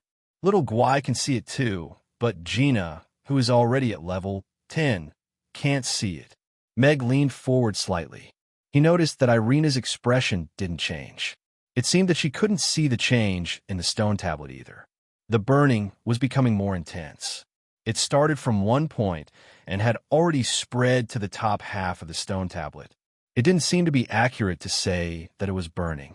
There was no flame, but a glaring light that kept spreading. Meg wasn't sure if this was a change or a normal occurrence during a sacrifice. After all, there weren't many occasions where the power of faith was concentrated on such a large scale. Then, he noticed that the tree of life behind the stone tablet suddenly started burning. Yes, it was burning for real this time. The silver flame appeared on a branch, and then quickly spread to countless branches. In the blink of an eye, it became a raging fire. Sally, who had just completed the sacrifice, stared blankly at the burning tree of life in front of her. She was shocked and at a loss. The tree of life is burning. Put out the fire. The elves in the square were in a commotion. Their eyes were filled with shock. Irina abruptly stood up and was about to step in. This fire can't be put out. It should have something to do with the god of life. Meg transmitted his voice. Irina's wand-wielding hand paused. She looked at Meg. She's going to reincarnate. I'm not sure yet, but the flames are burning from the stone tablet. It seems to be some kind of sacrifice. Meg chose his words carefully. He saw the burning tree of life turn into streaks of green light and enter the stone tablet. It seemed to be carrying out some kind of inheritance. Is it a sacrifice? If that's the case, then it's really a bastard. Irina slowly clenched her fists. She looked at the burning tree of life. Your Majesty, this place is dangerous. Please leave with me first. Bennett appeared on the altar and brought Sally to the viewing platform. They were very close to Irina. The powerful elven beings had already gathered here. Sally had already ascended to the throne, so her safety was very important. The silver flames spread extremely quickly. It wasn't just the branches. The branches were also burning from the inside out. The tree of life, which was hundreds of meters tall, was burning fiercely. The flames shot up into the sky. All the elves looked at this scene in shock and fear. They didn't know why the tree of life, which had protected the elves for thousands of years, would suddenly burn. Gina, if anything happens later, you have to protect everyone. Meg transmitted his voice to Gina. Gina nodded in agreement. Meg felt a little uneasy. It seemed like something was about to happen. This wasn't a good omen. Something that could make him feel threatened was probably beyond the range of a 10th tier ability. Chapter 2393. The tree of life was burning fiercely, but what everyone couldn't see was that the stone tablet in the center of the white jade altar was much brighter than the tree of life. However, after absorbing the energy of the tree of life, streaks of green light appeared on the stone tablet. They spread over the stone tablet like a net and looked like some kind of ancient runes. It looked very mysterious. What's going on? Irina transmitted her voice to Meg. The tree of life is burning for the stone tablet. It's not right to call a sacrifice. It's more like some kind of inheritance. The energy accumulated by the tree of life for thousands of years was all transferred into the stone tablet. However, you guys can't see this process. Only Xiao Guai and I can see it, Meg quickly explained. Irina frowned in deep thought. In her eyes, the stone tablet didn't change at all. It was just a little brighter because of the light. The Tree of Life had accumulated so much energy over thousands of years. Why did it choose to pass on this kind of inheritance today? In the presence of so many people, the elves panicked. Some elves tried to use water-type magic to extinguish the fire, but all the magic failed before it could reach them, including 10th-tier magic. Can we only watch it burn? Sally asked Irina. This might be God's will. We can't stop it. Irina shook her head. What bullshit God's will? If not for the fact that magic was ineffective, she wouldn't watch the Tree of Life burn to ashes. Sally pursed her lips.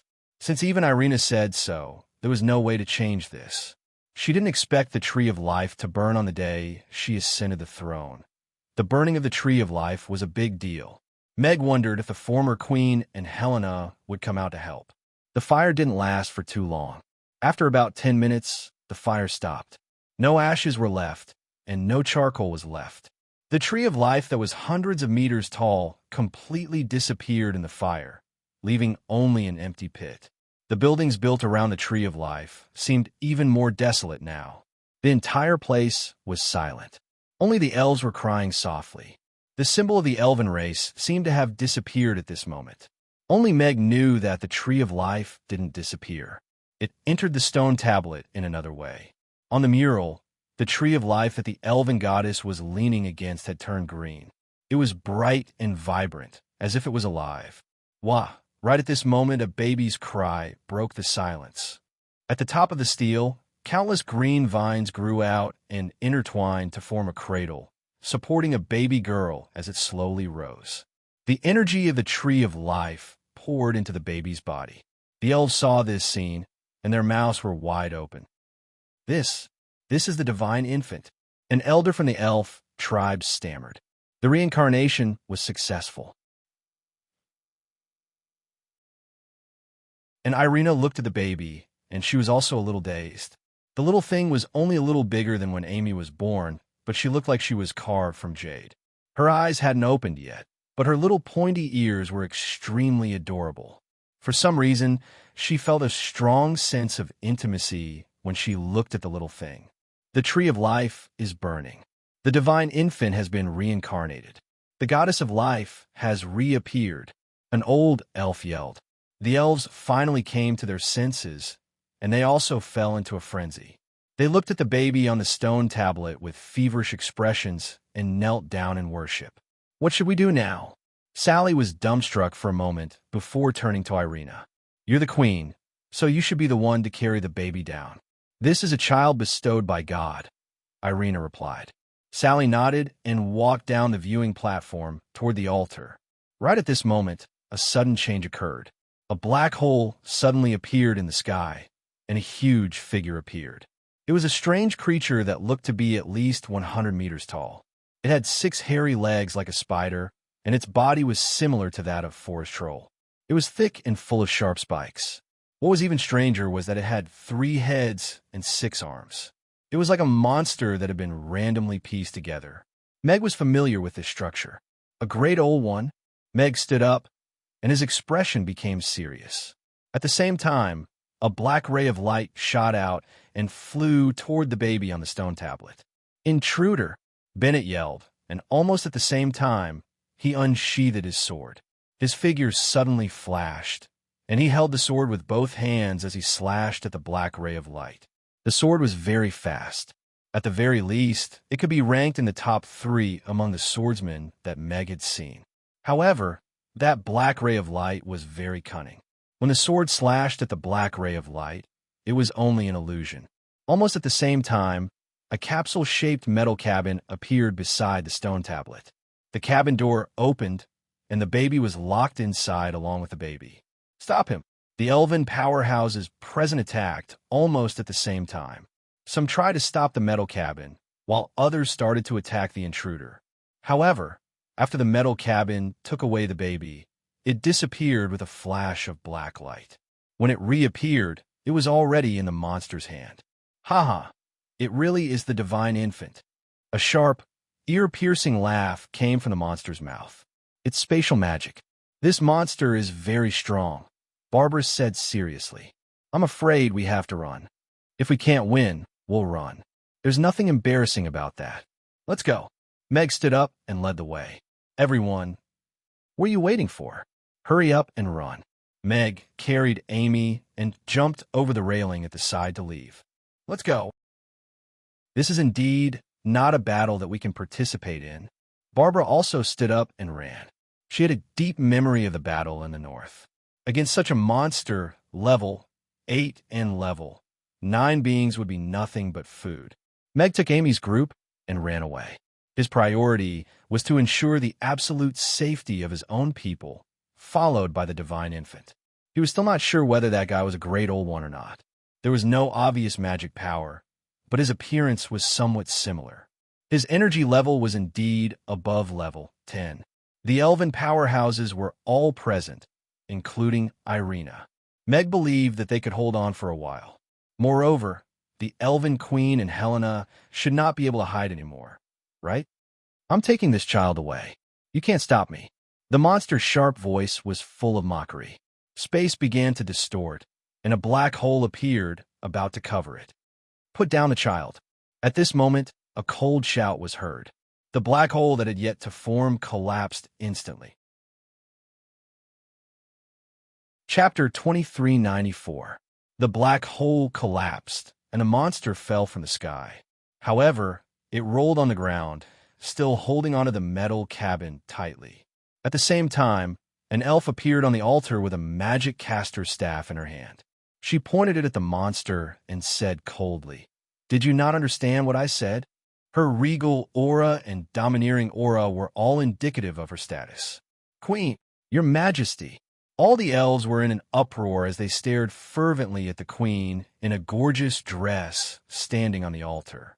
The queen, who had been in seclusion for several months, finally appeared when the divine infant was snatched away. "Your majesty." Sally was also looking at the queen with surprise. "Mother."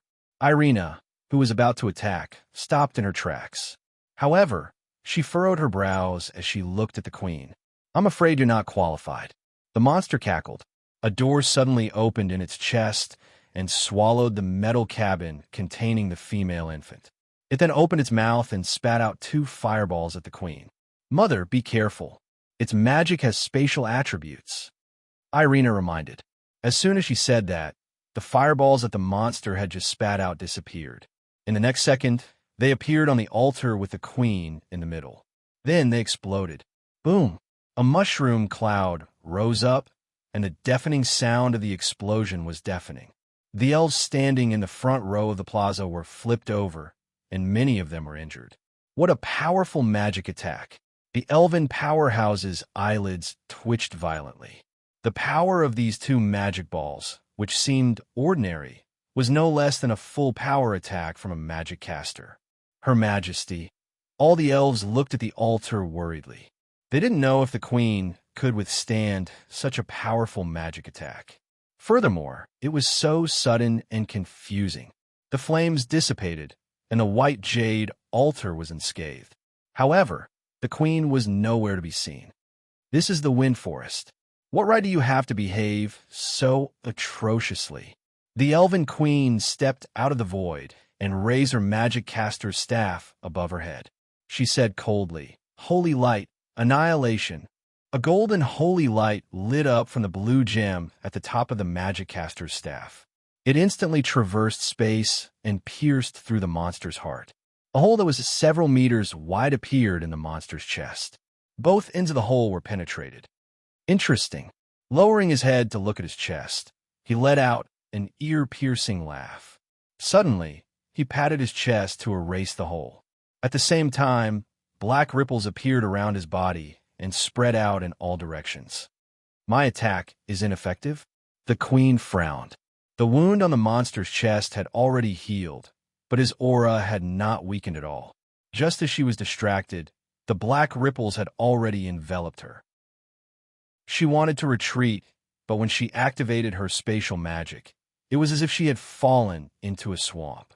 She was unable to step into the void. Domain? What a troublesome fellow. The queen frowned. You want to run now? It's too late. The monster laughed. Its huge mouth opened and a huge fireball began to condense. Stars fall. A cold voice sounded. A starry sky suddenly appeared above the monster's head. Dozens of stars fell from the sky and turned into meteors. They suddenly appeared above the domain and smashed towards the monster. It's the high priest. The elves, who were already several hundred meters away, looked up at the starry sky with elation on their faces. The void restriction was not easy to break from the inside, but it was easier to break from the outside. Dozens of meteors fell. The huge energy wave destroyed the no-fly domain of the monster and fell straight towards the monster. Holy light, sweep away all the filth. At the same time, Irina, who was standing on the viewing platform, raised the magic caster's staff in her hand. A ray of holy light shot out and instantly pierced through the monster's middle head. Although the monster tilted his head, half of his head was still directly cut off by the holy light. However, the cut-off head did not explode. Instead, it showed a metallic luster. How interesting. The monster's right head suddenly turned towards Irina and grinned. As soon as he finished speaking, his 6 arms suddenly waved. Like a huge paddle, they directly slapped at the meteors that were wrapped in flames. Bang! The huge meteorite was directly smashed into a sky full of fireworks by his huge palm. Bang, bang, bang. In the blink of an eye, dozens of meteors were all slapped away by him. Some of them landed in the crowd of elves, killing and injuring many elves. However, that monster was not hurt at all. Organize the elves to evacuate from this place. Irina and Sally communicated through voice transmission as they looked at that monster seriously. All right, Sally nodded and quickly left. A battle of this level was not something she could participate in. Her priority was to minimize the casualties of her elves as much as possible. Helena appeared on the altar with the water sphere in her hand. She also looked at that monster with a serious expression. This fellow was too powerful. It had not even displayed its full power, but it was already giving them immense pressure. A casual attack was the power of a 10th tier full power attack. It directly hit Irina and the Queen's attacks, but it was unable to cause any substantial damage to it. Its terrifying physical body that could slap away the meteors and the fearsome power of its magic were really a headache. What kind of monster was this? A demon? It did not seem like one. But when did such a strange race appear on the Norland continent? However, this fellow had snatched the divine baby away. There was no way they could let it go. The 3 of you are not bad. However, you're still far from being able to keep me here. The monster shook his head. His 3 heads stared at the 3 elves with a cold gaze and said, I'm going to leave now. If you stop me, I will kill all those ants. He was pointing at the elves who were retreating in a panic. Who do you think you are? How dare you threaten my people in front of me? Crawl. The queen slammed her magic caster's staff on the ground. Beams of light suddenly lit up in the wind forest and converged in the sky above the capital city. A golden spell formation descended from the sky like an inverted bowl and trapped that monster, the queen, and Helena inside. Do you think this can trap me? The monster sneered. He suddenly accelerated and crashed into the nearest wall of light. Bam! There was a dull thud. The wall of light did not budge. The monster's face was pressed against the wall of light, and it was slightly deformed. Silence, it's all right. As long as I kill the 2 of you, I don't believe it can continue to trap me. The monster turned to look at the queen and Helena and grinned, revealing a mouthful of sharp teeth. In the next instant, it appeared in front of Helena. Its 6 giant hands all came swatting down toward her as if she were a fly. The terrifying power even caused the space to distort. Shifting stars, Helena chanted silently. The 6 palms came down, and a spatial rift even appeared in the center. However, when a monster opened its palm, there was only a pile of stone fragments in its palm. It looked up, and Helena appeared in the starry sky above. There was 1 star missing. I will destroy all your stars. Let's see where you can run to.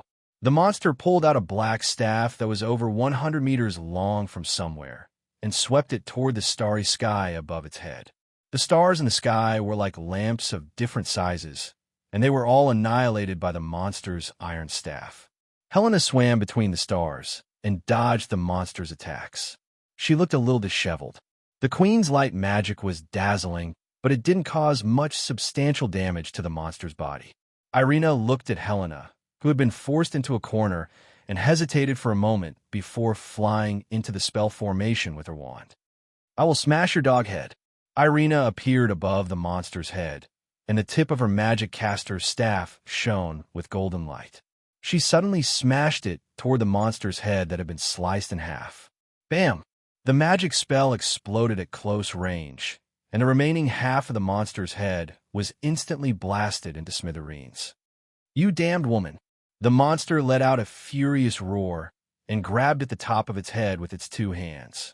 Irina tapped her feet lightly and nimbly dodged the monster's huge hands. She slid behind the monster and stabbed the tip of her magic caster's staff toward its back. It had swallowed the divine infant at this exact spot. She had to rescue the divine infant first. Dong! The magic caster's staff stabbed into the monster's body, but it was as if it had stabbed into a metal wall. Irina felt her hand go numb. She couldn't pierce through it. What kind of monster is this? Irina was shocked. Just as she was in a daze, a huge hand slapped toward her from behind. Although she put her magic caster's staff in front of her in time, she was still sent flying by the slap. She crashed into the ground 100 meters away, creating a deep crater. Irina. The queen's expression changed slightly. "Mother Empress, I'm fine." Irina stood up with one hand on the ground, and blood flowed from the corner of her mouth. "This guy's body is very hard. It's even harder than its head." The 10th tier elven powerhouses also joined the battle at this moment. However, their magic attacks were like tickles to the monster's body. Apart from restricting its movements to a certain extent, they couldn't do any substantial damage to it at all. After sending Amy and the others to a safe place, Meg turned around and saw Irina's battle. While he was furious, he also looked at the monster with a hint of bewilderment. This monster was indeed very powerful, but it was also very strange. To be precise, it didn't seem to be made of flesh and blood. Whether it was the attack that the queen pierced its chest or the head that exploded in the middle, there wasn't any blood or liquid that looked like blood. On the contrary, the head that was slowly recovering had a silver-black metallic luster. Meg even saw some exposed parts. This seemed to be a mecha. It wasn't a devil, nor did it look like a creature native to the Norland continent. High-precision machinery, powerful strength. Meg took out his communicator and sent a message to She. Then, he fixed an image recording stone on a tree at the side, facing the direction of the spell formation. "Amy, you have to protect everyone. I'm going to help your mother." Meg patted Amy's head gently and left silently. The people in the restaurant who were anxiously concerned about the battle did not notice Meg leaving. Other than Shirley, who had been paying attention to Meg to see when he would make a move, noticed Meg leaving immediately. For some reason, She, who was originally nervous, suddenly felt a lot more relaxed. Was Alex, that godlike man, finally going to make a move? What should we do? Princess Irina and the others don't seem to be able to defeat it. Should we go and help? Yabamiya asked worriedly. A level 10 attack isn't very effective against it. There's no point for us to participate in the battle. Elizabeth shook her head. She looked at the monster and thought for a while before pressing down on an ice crystal in her hand. She, who was writing in her diary, received a message from Meg. The message was very short, but it made her stand up from her chair immediately. A mecha monster has appeared in the Wind Forest. It's suspected to be from the Buried City. Its strength is above level 10. Come quickly. Who the hell is it that came all the way here? What a troublemaker. She strode to the cockpit, and the spaceship took off in the direction of the Wind Forest. With Meg's strength, if he determined that it was above level 10, she wasn't sure she could handle it. She might even need to ask for help from the Buried City. Irina smashed one of the monster's heads. It slowed down its movements, but it wasn't much of a hindrance. Magic rained down on it, but other than bursting into pieces, it couldn't hurt its body at all. What scared the elves even more was its speed. Even if spatial magic was restricted in the formation, its 6 spider legs that were dozens of meters long still provided it with terrifying speed and flexibility. Bang! A mage was swept by one of the monster's legs and flew out of the formation as if he was hit by a heavy truck. His waist and abdomen caved in, and he vomited blood and fainted. In the blink of an eye, the 6th-level 10 elves who participated in the battle were defeated one by one. All of them were knocked out of the formation with injuries, and one of them was crushed into meat paste. Only Irina, the queen, and Helena were left on the battlefield. Now, it's your turn. The monster turned its head to look at Helena, who was standing in the void. It jumped up with a sinister smile and swung its iron staff at the last star, while one of its hands reached for Helena. Black hole, annihilation. Helena raised the crystal ball in her hand and chanted loudly. A black light lit up in the crystal ball, and then it collapsed and was annihilated instantly.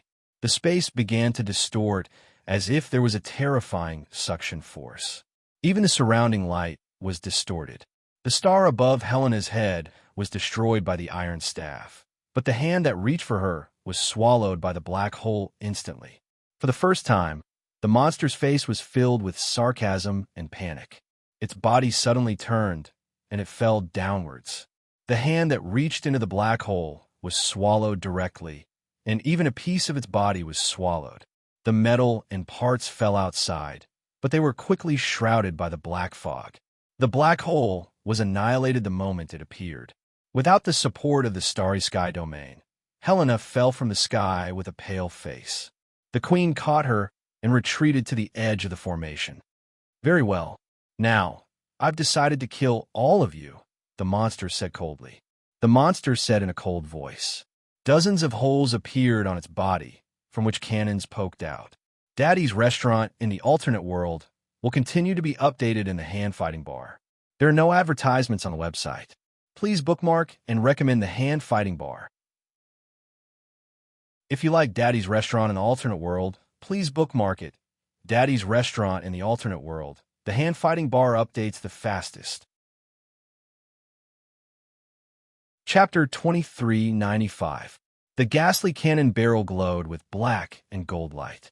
Irina felt an unprecedented sense of danger. She felt as if her aura had been locked onto, and she couldn't escape. Irina, help Sally look after our forest. Also, you must protect the divine infant. That's the reincarnation of the goddess of life. The queen's voice sounded in Irina's ears. In the next instant, a golden teleportation portal lit up under her feet. Queen Mother. Irina was shocked. However, a golden light flashed in front of her, and she had already appeared outside the portal 1,000 meters away. This time, it's still up to us to protect our forest and our people. The queen looked at Helena with a smile. Okay, I'll accompany you. Helena held her hand, just like the promise they made 800 years ago on the battlefield that was filled with devastation. The two of them looked at the monster and raised their magic caster staffs and crystal balls. Go to hell. The monster roared angrily. Countless tongues of fire shot out from the cannon barrel, turning into blazing fireballs that blasted in all directions. The queen and Helena, who bore the brunt of the attack, received preferential treatment. Back then, I was the one who beat the evil demon clan to the ground here. How dare you, a collection of ugly people, shout here? How noisy! The queen's cold voice sounded. A black hole suddenly appeared in front of the dozens of fireballs that flew toward them. The fireballs were swallowed by the black hole before they could explode. The other fireballs landed on the golden barrier, and the barrier shook violently. The light dimmed significantly, and the ground was scorched. The queen slammed her magic caster's staff into the ground. Green light instantly covered the magic caster's staff. The lower end started to take root, and the upper end started to sprout. Bam! Countless vines and branches suddenly appeared from underground. Like a huge net, they suddenly tightened around the monster. Insignificant tricks. The monster waved its 5 arms, and the vines that wrapped around it were broken. However, there were many vines and from bottom to top, they surrounded it from all directions. The vines that wrapped around it tied it up like a mummy. "Burn, useless vines!" The monster's deep voice rang out, and the vines that bound him began to burn fiercely, turning into ashes in the blink of an eye. However, just as he regained his vision, a crimson crystal ball appeared less than a meter in front of him. "This is," the monster asked. The crystal ball suddenly accelerated and rushed into his mouth. "Starcore, explode!" Helena yelled. Boom! With a deafening boom, the right side of the monster's head was blasted into scrap metal, and its body was sent flying several hundred meters away. It crashed into the array, and its two spider legs were deformed and twisted. "Damned woman, you're finished!" The monster shouted ferociously and disappeared. "Be careful!" The queen instantly unleashed a teleportation spell formation, wanting to teleport Helena away. However, in the next moment, the monster appeared in front of her. It lifted one of its spider legs and slashed at her like a death god scythe. "You didn't expect me to kill you first, did you?" The face of the monster's last head was filled with a cunning grin. It seemed to have already seen the scene of this noble woman's head being chopped off. The elven queen's head was a very good collectible. If it was placed in the black market, it should be able to fetch a good price, right? It was just nice to use it to repair the damage this time. "Your Majesty!"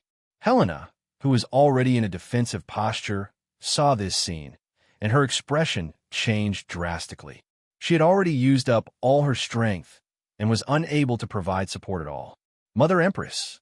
Luna exclaimed. The magic caster's staff in her hand had already lit up, but it was probably too late. "Your Majesty!" The elves looked at this scene in horror. The queen had already fought to her limit, but she still couldn't defeat that monster. Moreover, was she going to be killed by it now? That beautiful elven queen, will she die? Amy asked softly. "No, she will definitely make it." Shirley clenched her fists. She was nervous, but she was strangely confident. Just then, a shadow cut through space and passed by the moment that the sharp claws touched the queen. Ding! The sharp claws broke with a sound and fell straight to the ground in front of the queen. A sharp sound broke through the air, and a white mark was left in the air that didn't disappear for a long time. The monster was shocked and looked at its sharp claws that had been cut off in disbelief. The queen was stunned. Light lit up under her feet, and she appeared hundreds of meters away. Helena's heart was in her throat, and she only swallowed it back down after a while. Only then did everyone see clearly that there was a black long sword floating in the sky. The heavy sword had no edge, but it made people feel that it was sharp. "Tiandu's sword. Alex is here," someone exclaimed in surprise and joy. "I say, old lady, leave this to me. You can all rest now." A man wearing a mask appeared outside the barrier and said in a lazy voice, "Who are you calling an old lady?" Helena was furious. "If it had killed you just now, I would have waited for it to finish before making a move. What a pity, what a pity." Meg stepped into the spell formation and strolled leisurely, but there was a hint of seriousness in his voice. That was the truth. Meg could have made a move long ago. However, it felt pretty good to see Helena and his cheap mother-in-law being beaten up. Back when he was in trouble, these two were one of the instigators. At the very least, they were deeply involved. However, he really couldn't bear to watch Irina's mother be killed. "Little guy, you're very arrogant." The monster stared at Meg, but there was a hint of caution in its eyes that wasn't there before. "You're the one who's really arrogant to talk to me in such a state." Meg looked up at the monster that was more than 100 meters tall and shook his head. "I don't like to talk to people with my head up. Why don't you come down?" As soon as he said that, the Tiandu sword that was hovering in midair suddenly accelerated and turned into an afterimage. It slashed down at the monster from top to bottom. The monster's reaction wasn't slow. It held the black iron rod with both hands horizontally, trying to block the sharp sword. However, the iron rod, that was more than 3 meters in diameter, didn't even have any effect on the Tiandu sword. The iron rod broke, and the long sword continued to slash down. The monster's expression changed. Its remaining 3 hands slapped toward the middle, trying to catch the sword with its bare hands. Ding! The sword landed in the 3 hands.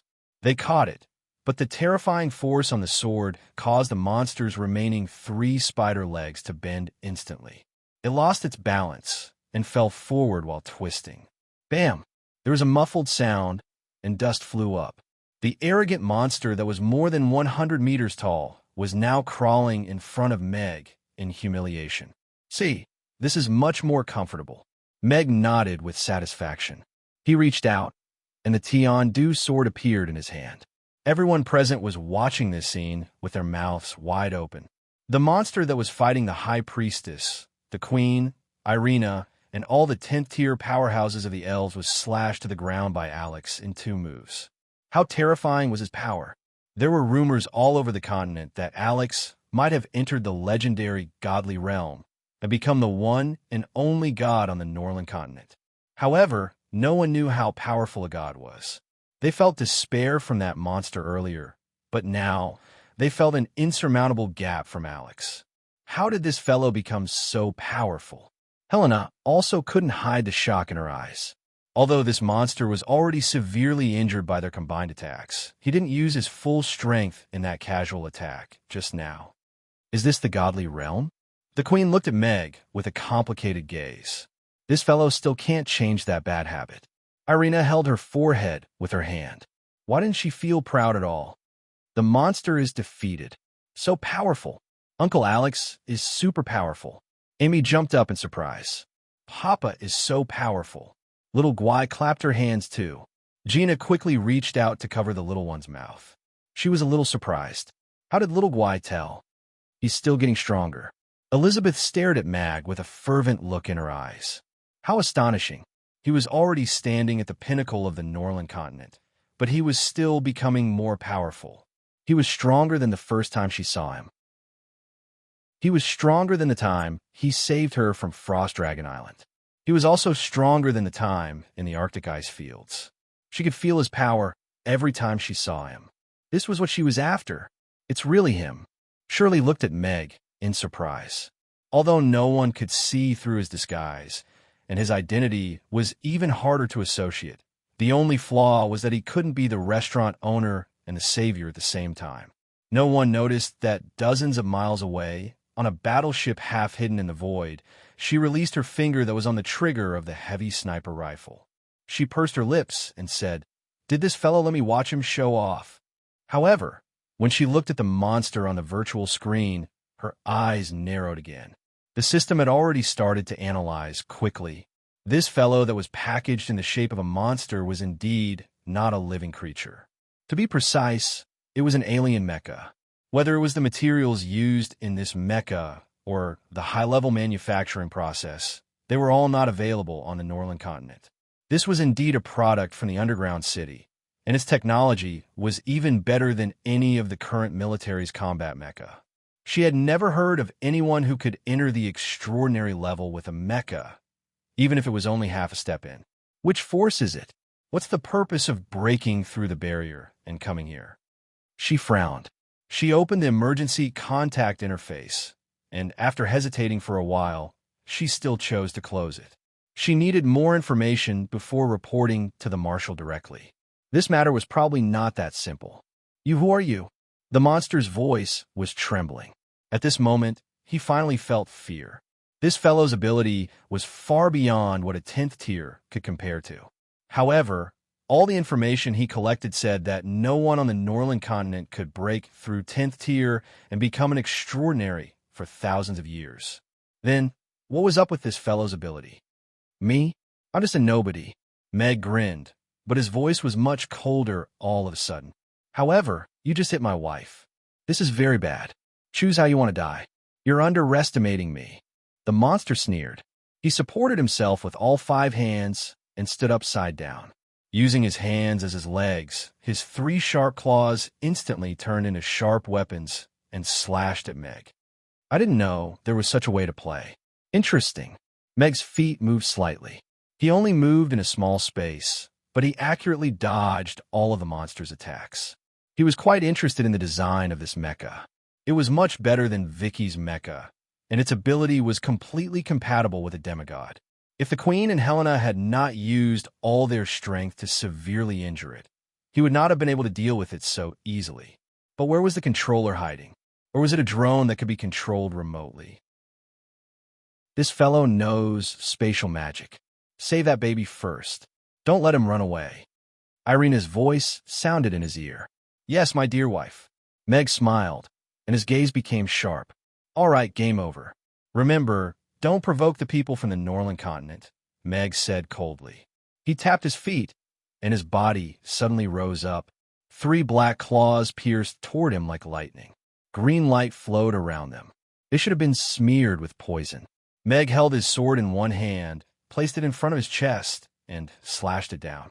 The 3 claws were sliced off by the sword, and became 3 pieces of scrap metal that fell to the ground.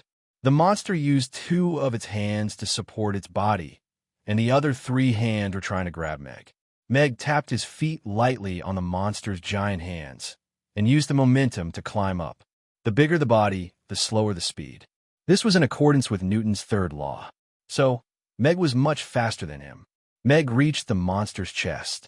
He drew a sword flower with his long sword, and then kicked over. Bam! A metal pod was kicked out from the other end. Damn it! The monster was shocked, and one of its hands reached for the metal pod. However, Meg also appeared behind it.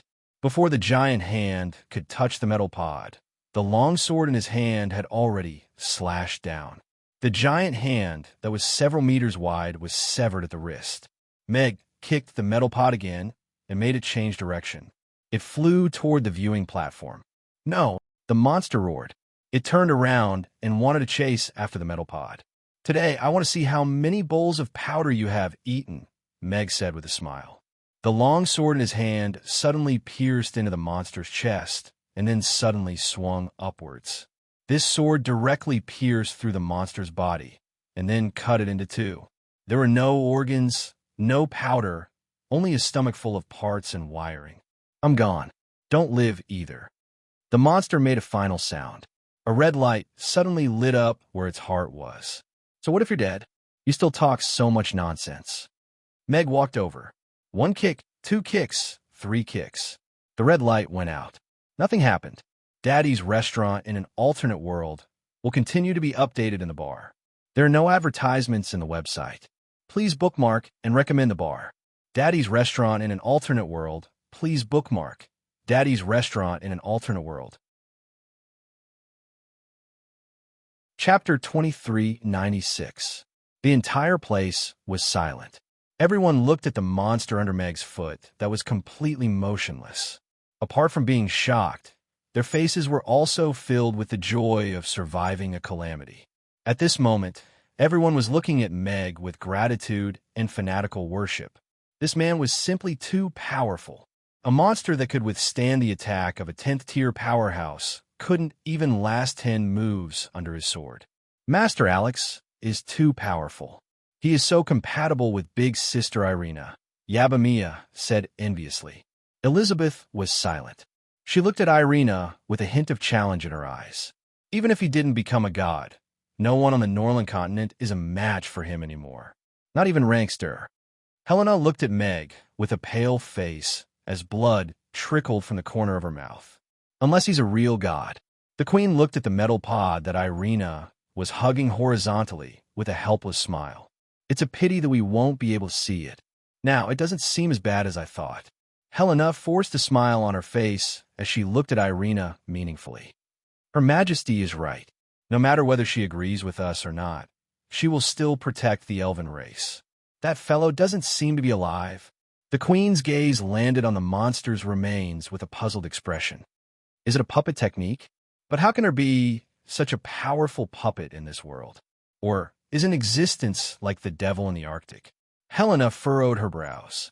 No, it doesn't have any demonic aura on it, either. The holy light didn't bring any additional effects other than penetrating it. The queen shook her head. Meg lifted his foot and looked at the core that he had stomped on. It was a pity that this was a mecha that was controlled remotely and the operator wasn't in the mecha. However, his eyes lit up again as he looked at the remains of the mecha on the ground. This fellow was equipped with hundreds of cannons. He reckoned that it had a lot of ammunition, and it should have many interesting high-tech technologies on it. Keep it. With a wave of his hand, Meg collected the 100-meter-tall monster's remains. At this moment, he even regretted his decision to split it in half. If it could be repaired, it would be a great help. This guy is really violent. She's eyelids twitched as she watched Meg slash the monster in half and stomp on its core. Compared to last month in the icy plains of the extreme north, he seemed to have become even stronger. What was even more frightening was that Meg had not relied on any mecha or external objects. Using the purest physical strength and combat techniques, as well as his comprehension of the laws, he had displayed an awe-inspiring combat strength. Sitting in the warship command room and looking at the figure on the screen, she even felt the pressure. She even felt that even with the help of the battleship, if she were to face Meg head-on, without enough space and distance, she would quickly lose. A continent civilization that had been monitored and looked down upon by the dungeon had a terrifying existence. If the video of the battle was sent back, it would probably be a high-level world. Also, who is that child? Why would someone from the dungeon risk being wanted and punished to cross the barrier between the two worlds just to steal her? She zoomed in on the metal container in Irina's hands. The holy light cut the metal container, and the baby girl was carried out. So cute. Even she could not help but let out a gasp of surprise when she saw that chubby little face up close. It was a 3-month-old elven baby. She seemed to be still asleep with her eyes closed. Even the intense battle from before did not wake her up. Other than that, she did not see anything special about her. However, judging from the expressions of Irina and the surrounding elves, this baby should have a very high status. Perhaps she was the daughter of an important elf? Meg put away his long sword and glanced at the queen and Helena. His eyes narrowed slightly. The condition of these two was worse than he expected. They were like lamps that had run out of oil and were lifeless. Irina held the divine baby and looked at her peaceful, sleeping face. She could not help but smile. She looked up at the queen and was about to speak. Irina, the queen mother is sorry, but please help me take care of this forest and this child. The queen said with a smile. A golden light lit up from her fingertips and began to dissipate. Queen mother. Irina was shocked and tears started to flow out of her eyes. Your Majesty. The elves looked at this scene and understood something. They started to cry. Don't be sad, child. I lived and died for the elves. My only regret is what I did to you. I hope you can forgive me, the queen said apologetically. Irina pursed her lips and kept quiet. My people, please follow your new king and establish a new order. Remember, you are elves who will always be free. The queen spread her arms, and her voice spread to every corner of the wind forest. I will give you my blessings. Golden light suddenly flashed, and specks of light scattered on the elves' bodies. Golden halos lit up on their bodies. In the crater left behind by the burning of the tree of life, a small sapling appeared, emerald green and glistening. Your Majesty. The elves all knelt down on one knee and cried. I don't ask for your forgiveness, but I admit that I made a foolish decision back then. Helena looked at Irina calmly. Her gaze fell on the child in her arms, and her eyes became reverent. Please protect her. This is the future of the elven race. They are the future of the elven race. Irina looked down at all of the elves kneeling on the ground, and a mocking smile appeared on her face as she said, and this is just a child who doesn't know anything. You guys always like to put things on children that they shouldn't have to bear. Helena was dazed for a moment, and then a relieved smile appeared on her face. Sally, do it. This time, no one will stop you. Helena looked at Sally and finished her last sentence. After saying that, she also turned into a streak of black and gold light and completely disappeared. In the crater, there was a small vine beside the small tree. It was gently draped over the tree. Sally stood among the elves in a daze. She clenched her fists, and her gaze gradually became firm. At this moment, her responsibility seemed to have become heavier. On this day, the divine infant was born, and the elves lost their queen and high priestess. Amidst everyone's cries, the baby woke up from her deep sleep. She looked at Irina with a pair of light golden eyes, and she opened her arms in a very affectionate manner. Chapter 2397. The little fellow was so small that she felt soft in her arms. She opened her little hands and looked as if she wanted to get close to her. Irina was forcefully pulled out of her grief, and she was at a loss for what to do. She had almost never taken care of a child before. Amy was taken away not long after she was born, and when they met again, she was already an obedient and sensible baby. She did not have the slightest bit of experience in dealing with such an immature little fellow who did not know how to speak and wanted to get close to her just by being close to her. The little fellow, who had opened his little hands, did not get a response from Irina. His little mouth immediately pouted, and he looked a little aggrieved. There were even tears glistening in his watery eyes, as if he would cry at any moment. Don't cry." Irina hurriedly shook her head and hugged her tightly. She reached out and gently patted the little girl's head. She often saw Meg patting Amy and Xiao Guai's heads. The little ones seemed to like being patted on the head. The little girl rubbed her soft chest and then enjoyed Irina's touch. She smiled comfortably. It was the taste of warmth. Irina looked at the little girl who had suddenly become obedient, and her heart softened. She felt a sense of accomplishment, but she still couldn't help but look at Meg. You should be able to take good care of her, right? Meg came to the viewing platform and looked at the little girl in Irina's arms. He asked in a low voice, "What should we do with this child?" The little girl looked up at Meg and bared her teeth at him. Oh, she only had 4 baby teeth, so she wasn't fierce at all. Instead, she was a little cute. She's quite cute. Meg couldn't help but pinch her little face. 2 faint red marks were immediately left on her tender, snow-white face. The little girl immediately retracted her teeth and looked at Irina. She was about to cry, and she looked as if she had been wronged. Irina didn't spoil her. Instead, she looked at Meg and asked, "That monster, what's its background?" "It should be from the buried city. It's not a monster, but a machine that's being remotely controlled. It's similar to the dwarves' mechanical arts," Meg said telepathically. Irina's expression turned solemn as she replied, "Didn't you say that the underground city has nothing to do with us? Why would they send people to kidnap this child? Moreover, was the dungeon's mechanical engineering that powerful? To actually be able to create such a mechanical puppet whose strength far surpasses that of the 10th level. The peace between the 2 worlds is built on the basis of one being strong and one being weak. The gods have begun to reincarnate, and if they can grow into real gods again, then this balance will be broken. If the Norland continent had enough gods, would they lead the Norland continent to invade the underground city and fight for the chance to become a god? If you were the decision-maker of the dungeon, what would you do to prevent this from happening?" Meg's voice was low, and his heart was heavy. Irina pursed her lips and was silent for a while. "If that's the case, we can either take away these reincarnated gods who have yet to become gods or kill them. It's obvious that someone in the underground city already knows about the reincarnation of the god general. That's why they could appear here immediately." Meg sighed. Whether it was in terms of power or information, they could not compare to the underground city. This was going to be difficult. Of course, the dungeon's mechanical engineering is not common to be able to achieve this level. This should be an extremely rare existence. Meg shook his head. The cost of this mecha was probably much higher than she's battleship. "I intend to go to this child later. There's no one in the wind forest who can protect her," Irina said calmly to Meg, but her gaze was exceptionally determined. Meg nodded after a brief moment of contemplation. He turned to look at Sally, who was making her way over to him, and murmured, "I wonder what Sally is thinking."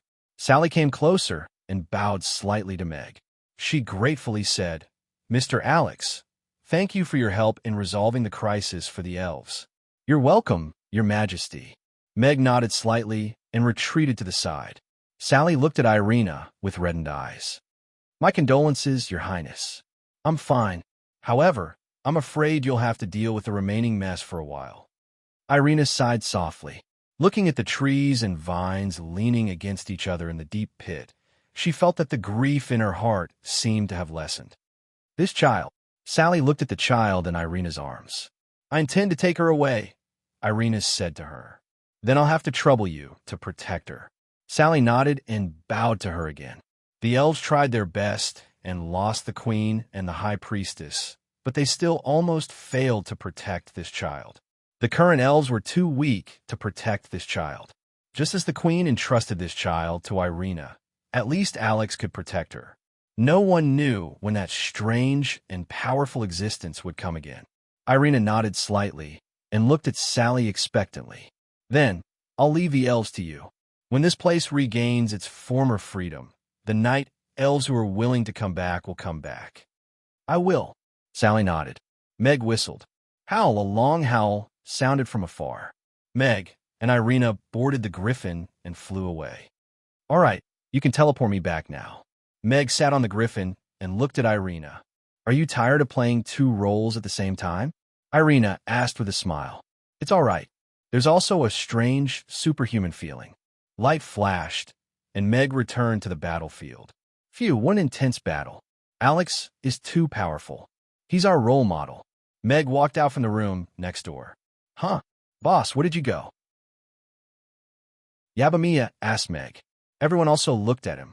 During the battle, just now, he didn't seem to have much of a presence. Shirley looked at Meg with a strange expression. Where did he go? He was the man who attacked the monster. I was watching the battle next door. The view there is wider. You were too engrossed, so I didn't call you. Meg found an excuse and said, I think we should go back. The elves are in trouble, and will only cause trouble for Sally if we stay here. Since we have nothing to do today, why don't we stay here and help? I saw many people injured, and there are many things that need to be rebuilt and cleaned up, Yabamiya suggested. I agree, Elizabeth said. Me too. Amy raised her hand. Everyone agreed with this suggestion. In that case, let's get moving. Meg nodded and didn't insist on leaving. Chapter 2398. The ladies helped to clean up the battlefield and treat the injured. Meg was just a bystander with the physique of a normal person. His communicator vibrated. Meg took it out in a secluded place and connected to She. Mr. Meg, that monster is indeed from the underground city. I need to retrieve it and report it to the higher-ups to confirm its origin, she said directly. Miss She, according to the rules of the Norland continent, I killed this monster. As a trophy, it belongs to me now. Meg smiled. Of course, I can give you the monster's core to report back to the higher-ups. In exchange, you have to give me a new core. She was silent for a while before saying, Mr. Meg, you're indeed a businessman. I helped you take care of a border crosser that was close to the supernatural level and prevented the elven massacre from attracting attention and investigation. Shouldn't you pay me some compensation? Meg asked again. The observer's duty doesn't include arresting border crossers. I only need to report this to the higher-ups, and the law enforcement team will take care of it. Everything else has nothing to do with me, she said calmly. Then you're really dutiful. Meg's intention to extort a sum of money fell through. You want a new core? Are you trying to reassemble this mecha? With the Norland continent's mechanical standards, you can't restart it even if you get a new core. You don't have to worry about that. I could just set it up as a cannon stand in front of my house. It'll still look majestic. According to the rules, I need to bring it back to the underground city to destroy it. Mr. Meg, please hand it over to me. She's voice became more forceful. Interesting. That's the rules of the underground city. What does it have to do with me? Meg laughed mockingly. Could it be that the underground city can't resist robbers who come to their door and have to send them out respectfully? She was silent for a while before saying as calmly as possible, Mr. Meg, our cooperation has been smooth so far. However, to ensure the independence and isolation of the underground city from the Norland continent, please cooperate. Actually, I just thought of a question. Miss She, please answer me directly. Meg's voice was slightly cold. Your underground city has always emphasized its superiority and absolute secrecy to the Norland continent. There are no records of the existence of underground cities on the Norland continent. Even the ancient tribes don't have any word of it.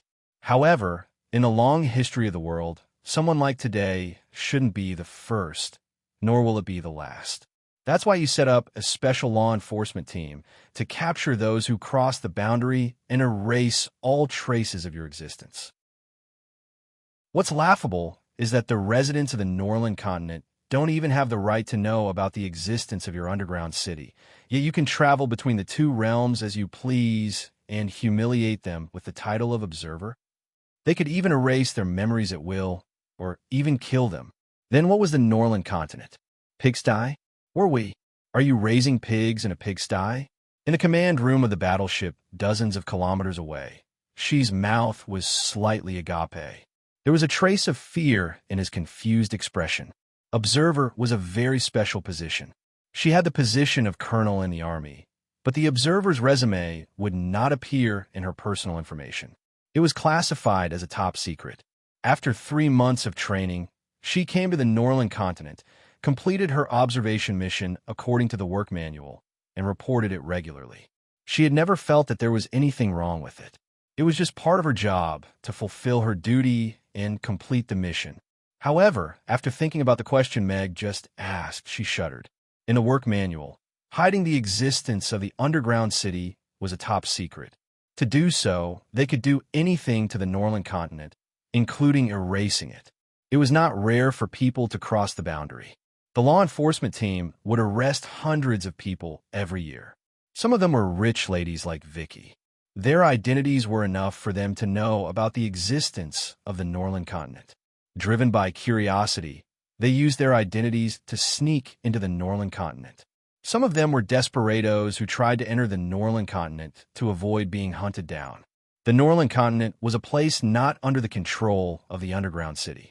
As for whether there were powerful people who used their identities to enter the Norland continent and bully people, she was not sure. If Vicky could do it herself, there should be many people in the underground city who could do it. A certain class in the underground city could enter and leave the Norland continent at will. They could erase their memories at will, but the natives of the Norland continent did not even have the right to know about their existence. What was this? Thinking about it, she felt a chill run down her spine. Her steel-like willpower that was honed in the army was wavering. She had been in the Norland continent for more than 3 months. To her, this world was no longer just a description in the records, nor was it a string of numbers. There were also diverse races in this world. They had their own writing, language, and civilization. Different races had disputes, but they also worked hard for peace. They also had the courage to unite and fight against the old dominators. This was a group of beings who had the same intelligence as the residents of the underground city. Although there was an obvious gap in technology and top-notch combat power, that was it. She did not know how to answer Meg's question. Or rather, she had seen the answer, but it was not the answer she wanted. I can't answer. She tried to make her voice sound calmer.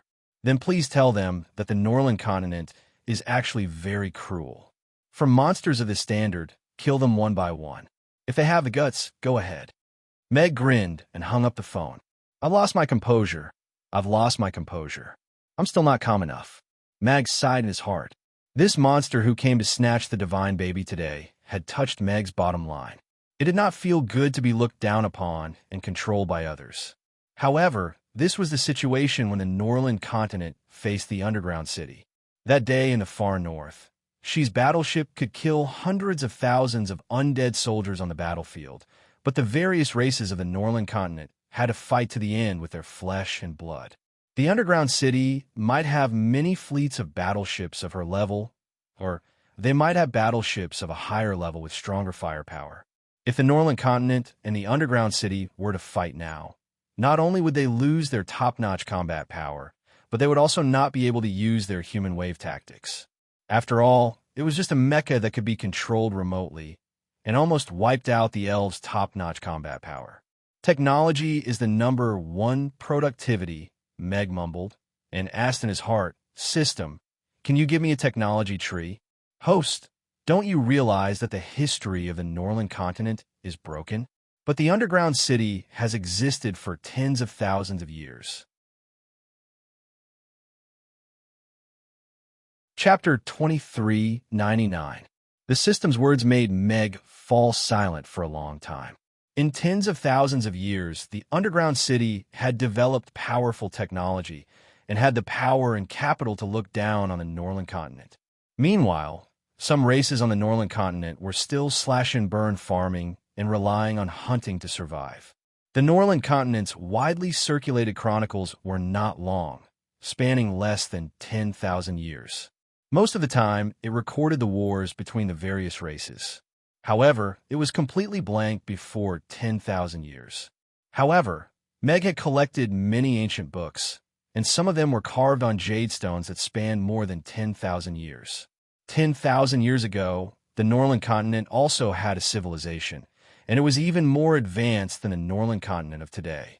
Then, this civilization disappeared as if it had been erased by someone. The various races on the Norland continent went back to the most primitive reproduction, strengthening, and war. It was like the beginning of a cycle. Meg was also puzzled as to why this happened for a period of time. Later on, he attributed it to the fact that when a civilization reached a certain level, it would start from scratch. Such a high-level civilization that existed and disappeared without leaving behind any records was not the only case on Earth.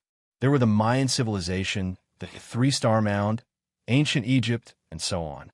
Therefore, Meg did not find it strange that something like this happened on the Norland continent. However, what if there was an underground city in addition to this cycle? Although there was no evidence to prove that the underground city was the culprit behind the destruction of the Norland continent's previous civilizations, the simple association immediately made the smell of conspiracy hit him in the face. There were also the gods that the various races worshipped. They did not ascend, but were forced to hide or parasitize somewhere, and then chose the right time to reincarnate. What happened back then? Why were the powerful beings who had already become gods so pathetic? Seems like I still have to find a chance to go to the underground city. I should be able to get more useful information there. Meg thought to himself.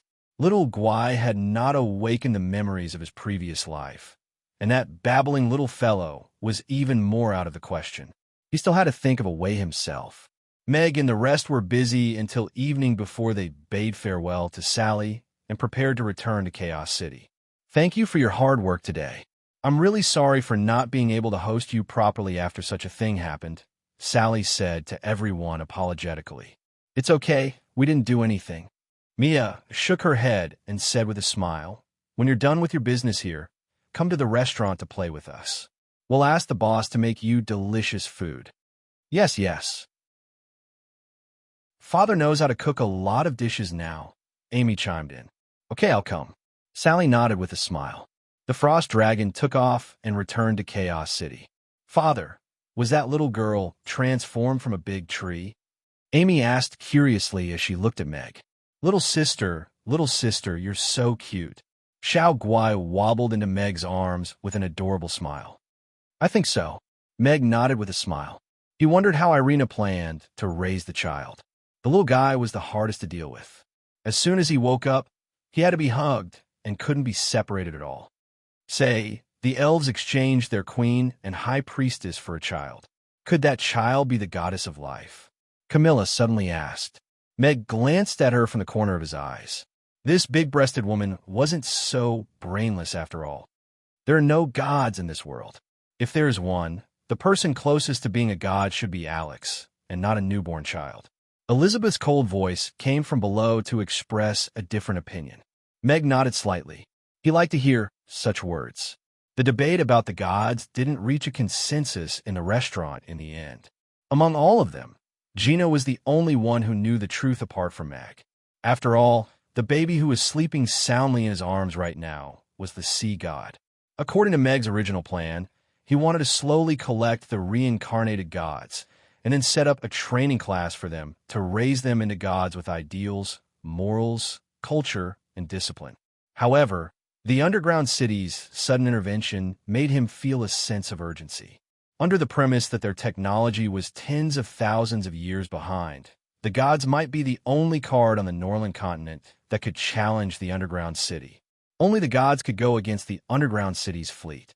Seems like I have to try to let little Gwai control the power of the gods when I go back. If the supernatural beings from the underground city come looking for me, I might not be able to defeat them. Meg looked at little Gwai and fell into deep thought. Meg and the rest returned to the restaurant. Once they entered, Irina, who was carrying the baby, came up to them. She looked at Meg with an embarrassed expression and said, "Is this child spoiled? She's just whining and not sleeping?" This. Meg took the child from Irina's arms. The little one looked at him with her watery eyes. She sniffed and whimpered pitifully. She was even biting her fingers. "She's probably hungry. Did you give her anything to eat?" "Hungry? But she didn't eat the food I gave her just now." Irina was puzzled. "What did you give her?" "Elle's favorite nuts and pine nuts," Irina said. "Look at this little girl. She doesn't even have teeth yet. How could she bite nuts?" Meg rolled his eyes. The queen was really magnanimous to entrust this child to Irina. "Really? I remember I grew up eating nuts." Irina frowned and pondered. "I'll go get the goat's milk." Gina walked quickly to the kitchen. Little girl, she's so cute." Amy came forward and carried a stool herself. She climbed onto the stool and looked at the little one in Meg's arms with a smile. "I miss little sister Concon too." Little Guai, who had just woken up, hugged Meg's thigh and climbed onto it. "She's so cute up close. She looks a little like Amy. She's so cute. She has big, watery eyes. I feel like she'll cry for a long time if I pinch her." The girls also gathered around. Their eyes lit up when they saw the little one in Meg's arms. The little one wasn't shy with strangers. She blinked her big eyes and looked at everyone. However, her gaze often drifted to Irina, as if she was afraid that she would leave. "Princess, are you all right?" Phyllis came to Irina and looked at Irina worriedly. She couldn't hide the sadness in her eyes. Her Majesty the Queen had passed away. The princess must be very sad. "Don't worry about Bean Sprout. I'm fine." Irina shook her head with a smile. She reached out and flicked Phyllis's forehead. "Listen, crunch, crunch." Ugh. Phyllis covered her forehead with tears in her eyes. Crunch, crunch, crunch. But her forehead was crunchy. However, it seemed like the princess had recovered. End of chapter. Chapter 2400. Gina brought the goat milk over. The little girl held the milk bottle and sucked on the pacifier. She was obviously really hungry. Irina stood at the side and watched for a while. She asked, "Just some goat milk is enough?" "Yes, that's the case for now. But she has to be fed once every few hours. She can't be fed according to our 3 meals a day." Meg nodded. "So troublesome." Irina frowned. Her gaze landed on Phyllis. "Bean Sprout, you will be in charge of feeding her from now on." "Me?" Phyllis was stunned. Then, an eager expression appeared on her face. "Okay, I will definitely take good care of her." She had learned a lot about taking care of children in order to take care of the little mistress. Unfortunately, she hadn't seen the little mistress until now. She had no place to put her knowledge to use. Now that the princess handed this little cutie to her, it meant that she had great trust in her. It was also a test for her. She had to complete it well. "Then you should get used to carrying the child first." Meg passed the little girl to Phyllis. Wait a minute." Phyllis raised her hands and stretched them out stiffly. She had already started to tremble before she could take the child. "Don't be afraid. Children are all very cute, but you have to be gentle." Gina walked forward with a smile and taught Phyllis how to carry the 3-month-old child gently. The girl stared at it seriously and studied it secretly. Gina is so professional. Yeah, we are all girls. Why is she acting as if she has already given birth to 3 children? Why should I learn how to carry a child when I don't even have a boyfriend? There's no problem in learning about this in advance. From practice, it doesn't have to be a man to have a child. Have you named the child? Meg looked at Irina and asked. Not yet. Irina shook her head. She looked at the little girl who was drinking milk seriously. She thought for a while and said, she doesn't know how to speak. She just likes to babble. Why don't we call her Yai? Mai? Meg repeated her name softly and nodded. Sounds pretty good. Little sister Yai, quickly grow some teeth. Once you grow some teeth, let's eat roast goose together, Amy said softly. Roast goose, roast goose, roast goose. Little Guai was in Gina's arms. She scanned the restaurant as if she was looking for something. Ugly Duckling immediately retracted its tail and hid behind the counter, trembling uncontrollably. Family status -1. Malice from world +3. Ding dong. Young master, please take note. New mission. Teach my how to speak. Language was a bridge of communication. Learning how to speak in a new environment would be a very important step in her life. Time limit, 30 days. Mission reward. Based on Mai's language ability after 30 days. The more languages you master, the more generous the rewards will be. The system's voice rang out in Amy's mind. Amy blinked and accepted the system mission. She felt that it was very simple. But system, what if little sister Yai is a little stupid and still can't speak after a month? Amy voiced her concern in her mind. The system was silent for a while before saying, according to my analysis, she shouldn't be a stupid person. She was like the reincarnation of a deity. If its host was her, then wouldn't it be a story of becoming a deity from scratch? How could such an existence be described as a stupid person? But why would such a powerful person with a terrifying background always appear around its host? This put a lot of pressure on its business development as a system. If you wanted to break off an engagement, the girl was still young.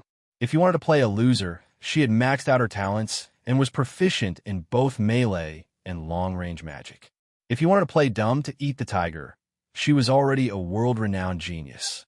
Furthermore, she had 2 old grandpas backing her. If you wanted to issue a mission to kill monsters, the host wouldn't even have a chance to do anything unless she ran away from home. As for the forceful method of ordering the host to run away from home, it was even more useless. She wouldn't even listen to him, okay? As a system with dreams and ambitions, it had actually fallen to the point of issuing a mission to teach a baby how to speak to its host. Anyone who heard it would feel sad and cry. During this period of time, if it wasn't for the system senior constantly comforting and guiding it, it might have already become autistic. Everyone circled around Yai while Meg went into the kitchen to make dinner. All right, where's the boss's wife? I haven't seen her today. Yabamiya asked curiously. Yeah, she told us to go watch the coronation ceremony, but she didn't go herself. Camilla also looked at Meg. Oh, she was delayed by something. She'll be out for a few days before coming back. Meg was quite calm. This was a script he had prepared beforehand. All right, I heard that your wife came back. I'm not causing you any trouble by coming here to freeload, right? Irina looked at Meg with a smile. Meg glanced at her. This unplanned conversation was the one that was causing him trouble. Okay? It's okay. It's fine as long as you don't come when my wife is home, Meg said. Is that so? Irina raised her eyebrows slightly and revealed a dangerous smile. Then can I raise Yai here? Everyone stopped eating and looked at Irina and Meg in surprise. Meg was stunned. He looked at Yai, who was sleeping soundly in the cradle, and shook his head. This really can't do. We have 3 girls in our family. We can't afford to raise them. You can't afford to raise them, or you don't dare to. Irina looked at him and asked. I can't afford to raise them, and I don't dare to raise them, Meg said honestly. I'll let Doya stay here too. You'll be in charge of guiding her. Irina gave in. We've never raised a child before. What if she goes bad? If she stays here, at least Gina can help guide her. Meg looked troubled. I think it's fine. I'll help take care of Yai, Gina said with a smile. It's indeed a little difficult for Phyllis to take care of her alone. Everyone understood. Irina was preparing to freeload so that the boss and Gina could help take care of Yai.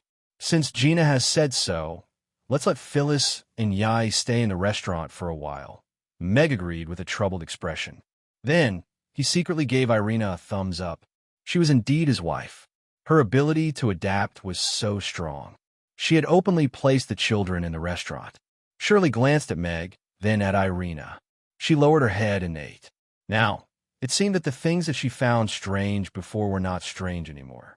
However, it was still a little strange that Alex, who had just killed a monster over level 10 with 1 strike, was acting with Princess Irina. End of chapter.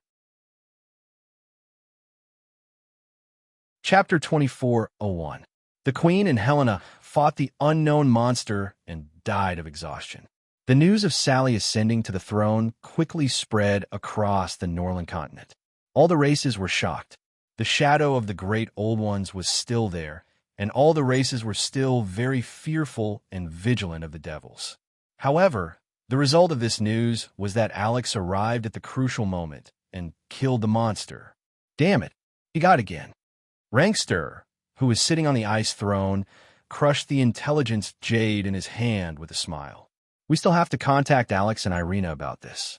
Where did such a powerful monster come from, and what its motive is? We have to find out, Douglas said with a serious expression.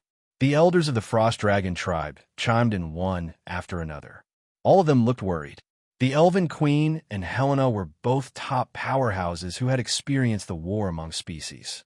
They were also the leaders of the Elven race for the past few centuries.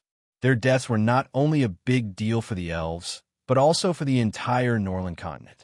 Rankster said in a low voice, I will make a trip to Chaos City personally. Chaos City, the City Lord's Castle conference room. Now, is the Elven race now? Michael asked Roland with a serious expression. The overall situation is still stable. The new queen had successfully controlled the Wind Forest before she ascended to the throne. Currently, the borders have been sealed, and the Wind Forest is in a state of emergency, Roland replied. At the same time, he took out a piece of intelligence and passed it to Michael. Irina's support for the new queen has greatly stabilized the Elven race. Michael quickly scanned through it and lamented, I didn't expect Helena to choose to let go in the end. This should not be an easy decision for her. When the Elven race's situation stabilizes, maybe we can consider building a railway line to the Wind Forest, Roland said with a smile. Demon Island's abyss. The Elven race is in a period of weakness. It's a pity that the peace treaty has been signed, and Alex is such a busybody. Otherwise, we would have a chance to complete our unfinished business back then. The Elven Queen and Old Witch Helena are both dead. This is indeed a once-in-a-lifetime opportunity. What a pity, what a pity. According to the legends of the elves, elves will become a leaf on the Tree of Life when they die. Now that the Tree of Life is gone, what do you think they will become? On the balcony, Irina looked up at the starry sky. Beside her was a row of empty wine bottles. Meg pondered for a moment. He really couldn't bring himself to say that they would become stars. After a moment of silence, he said, perhaps some elves won't leave even if they die. They might continue to protect the forest and their people. Irina turned back to look at him, her slightly flushed face showing some indignation. I was already tired enough when I was alive. Can't I be relaxed and happy in death? Meg was speechless. After a moment of silence, he said, from the looks of it, they might have turned into a tree and a vine. You also think that they changed? Irina smiled, and there was a hint of genuine joy in her smile. When I was young, Mother Empress often told me stories and taught me magic under the Tree of Life. At that time, I didn't think Helena was that bad. I even thought that her crystal ball was very interesting and that star magic was very mysterious. I wanted to learn it, but I couldn't. Meg looked at Irina, who was sitting on the balcony, and told her some stories that were hidden in the depths of her memory.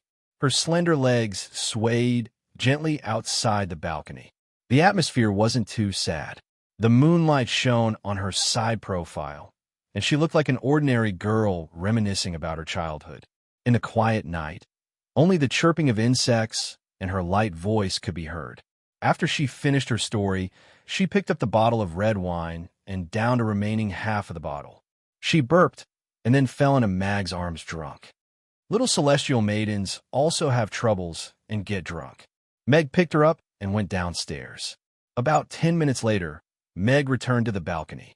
He looked at she, who had appeared out of nowhere, and said with a smile, "Did you bring the new core?" She looked into Meg's eyes as if she wanted to see through him. She said calmly, "You should know that having such mismatched things is not necessarily a good thing for the Norland continent. I know, too. It's worse to be a little white rabbit who only knows how to pretend to be obedient," Meg said with a smile. "I've already reported the news. The higher-ups might send a law enforcement team to investigate. Before that, I hope you can give me the mecha, and this matter will have nothing to do with you." Meg was not surprised that she had already reported the matter. He was not narcissistic enough to think that he could bribe a professionally trained soldier with a few dishes. You seem to have misunderstood something. What happened now is that the people from the underground city came to the Norland continent and killed the elven queen and high priestess, as well as dozens of elves. If you can't guarantee that this kind of thing will not happen again, then the underground city is a ticking time bomb to the Norland continent. Every race on the Norland continent has the right to know about your existence and take necessary precautions, Meg said seriously as he looked at her. She looked at him silently and shook her head. I can't promise you this. Then let someone who can talk to you come, Meg said frankly. And this, you can take it. Meg took out the mecha's core and put on the ground. She took out the storage box and put away the core that was several meters tall before turning to leave. Do you want to have a drink before you leave? Meg's voice came from behind her. She's footsteps paused for a moment before she continued walking. Looks like the braised pork in the pot downstairs can only be eaten by one person, Meg said leisurely. She turned around and looked at him. You know, I can't get her drunk. Only bad men want to get women drunk. I have a wife and children. I don't do this kind of thing. Meg waved his hand. Yellow tile stove, red charcoal, red braised pork in a clay pot, 2 cold dishes, a big jug of beer, and 2 people sitting opposite each other. Meg looked at she who was eating the braised pork heartily and finishing a bowl of rice in a short time. He smiled and said, Have you never eaten such delicious meat in the underground city? She put down the bowl gracefully and looked at Meg. The underground city also has rich and unique delicacies. When a person starts to answer questions that are not related to the question, it usually means that he is right, Meg said with a smile. She scooped another bowl of rice for herself and continued to eat. She did not intend to answer Meg's question. I say, did you already plan to come to the restaurant for this meal? So you deliberately skipped dinner? Meg suddenly realized a serious problem. You're the one who invited me here, she replied calmly. Why are people so self-righteous when they are free these days? Meg shook his head and sighed. End of chapter. That you're tuning in to the Romance Rendezvous YouTube channel. We're so grateful for your support, and don't forget to subscribe to join us on this incredible journey through captivating stories. Your generosity through donations truly makes a world of difference, as it's the primary source of revenue that allows me to expand and enhance this channel for you. Thank you from the bottom of my heart for being a part of this adventure.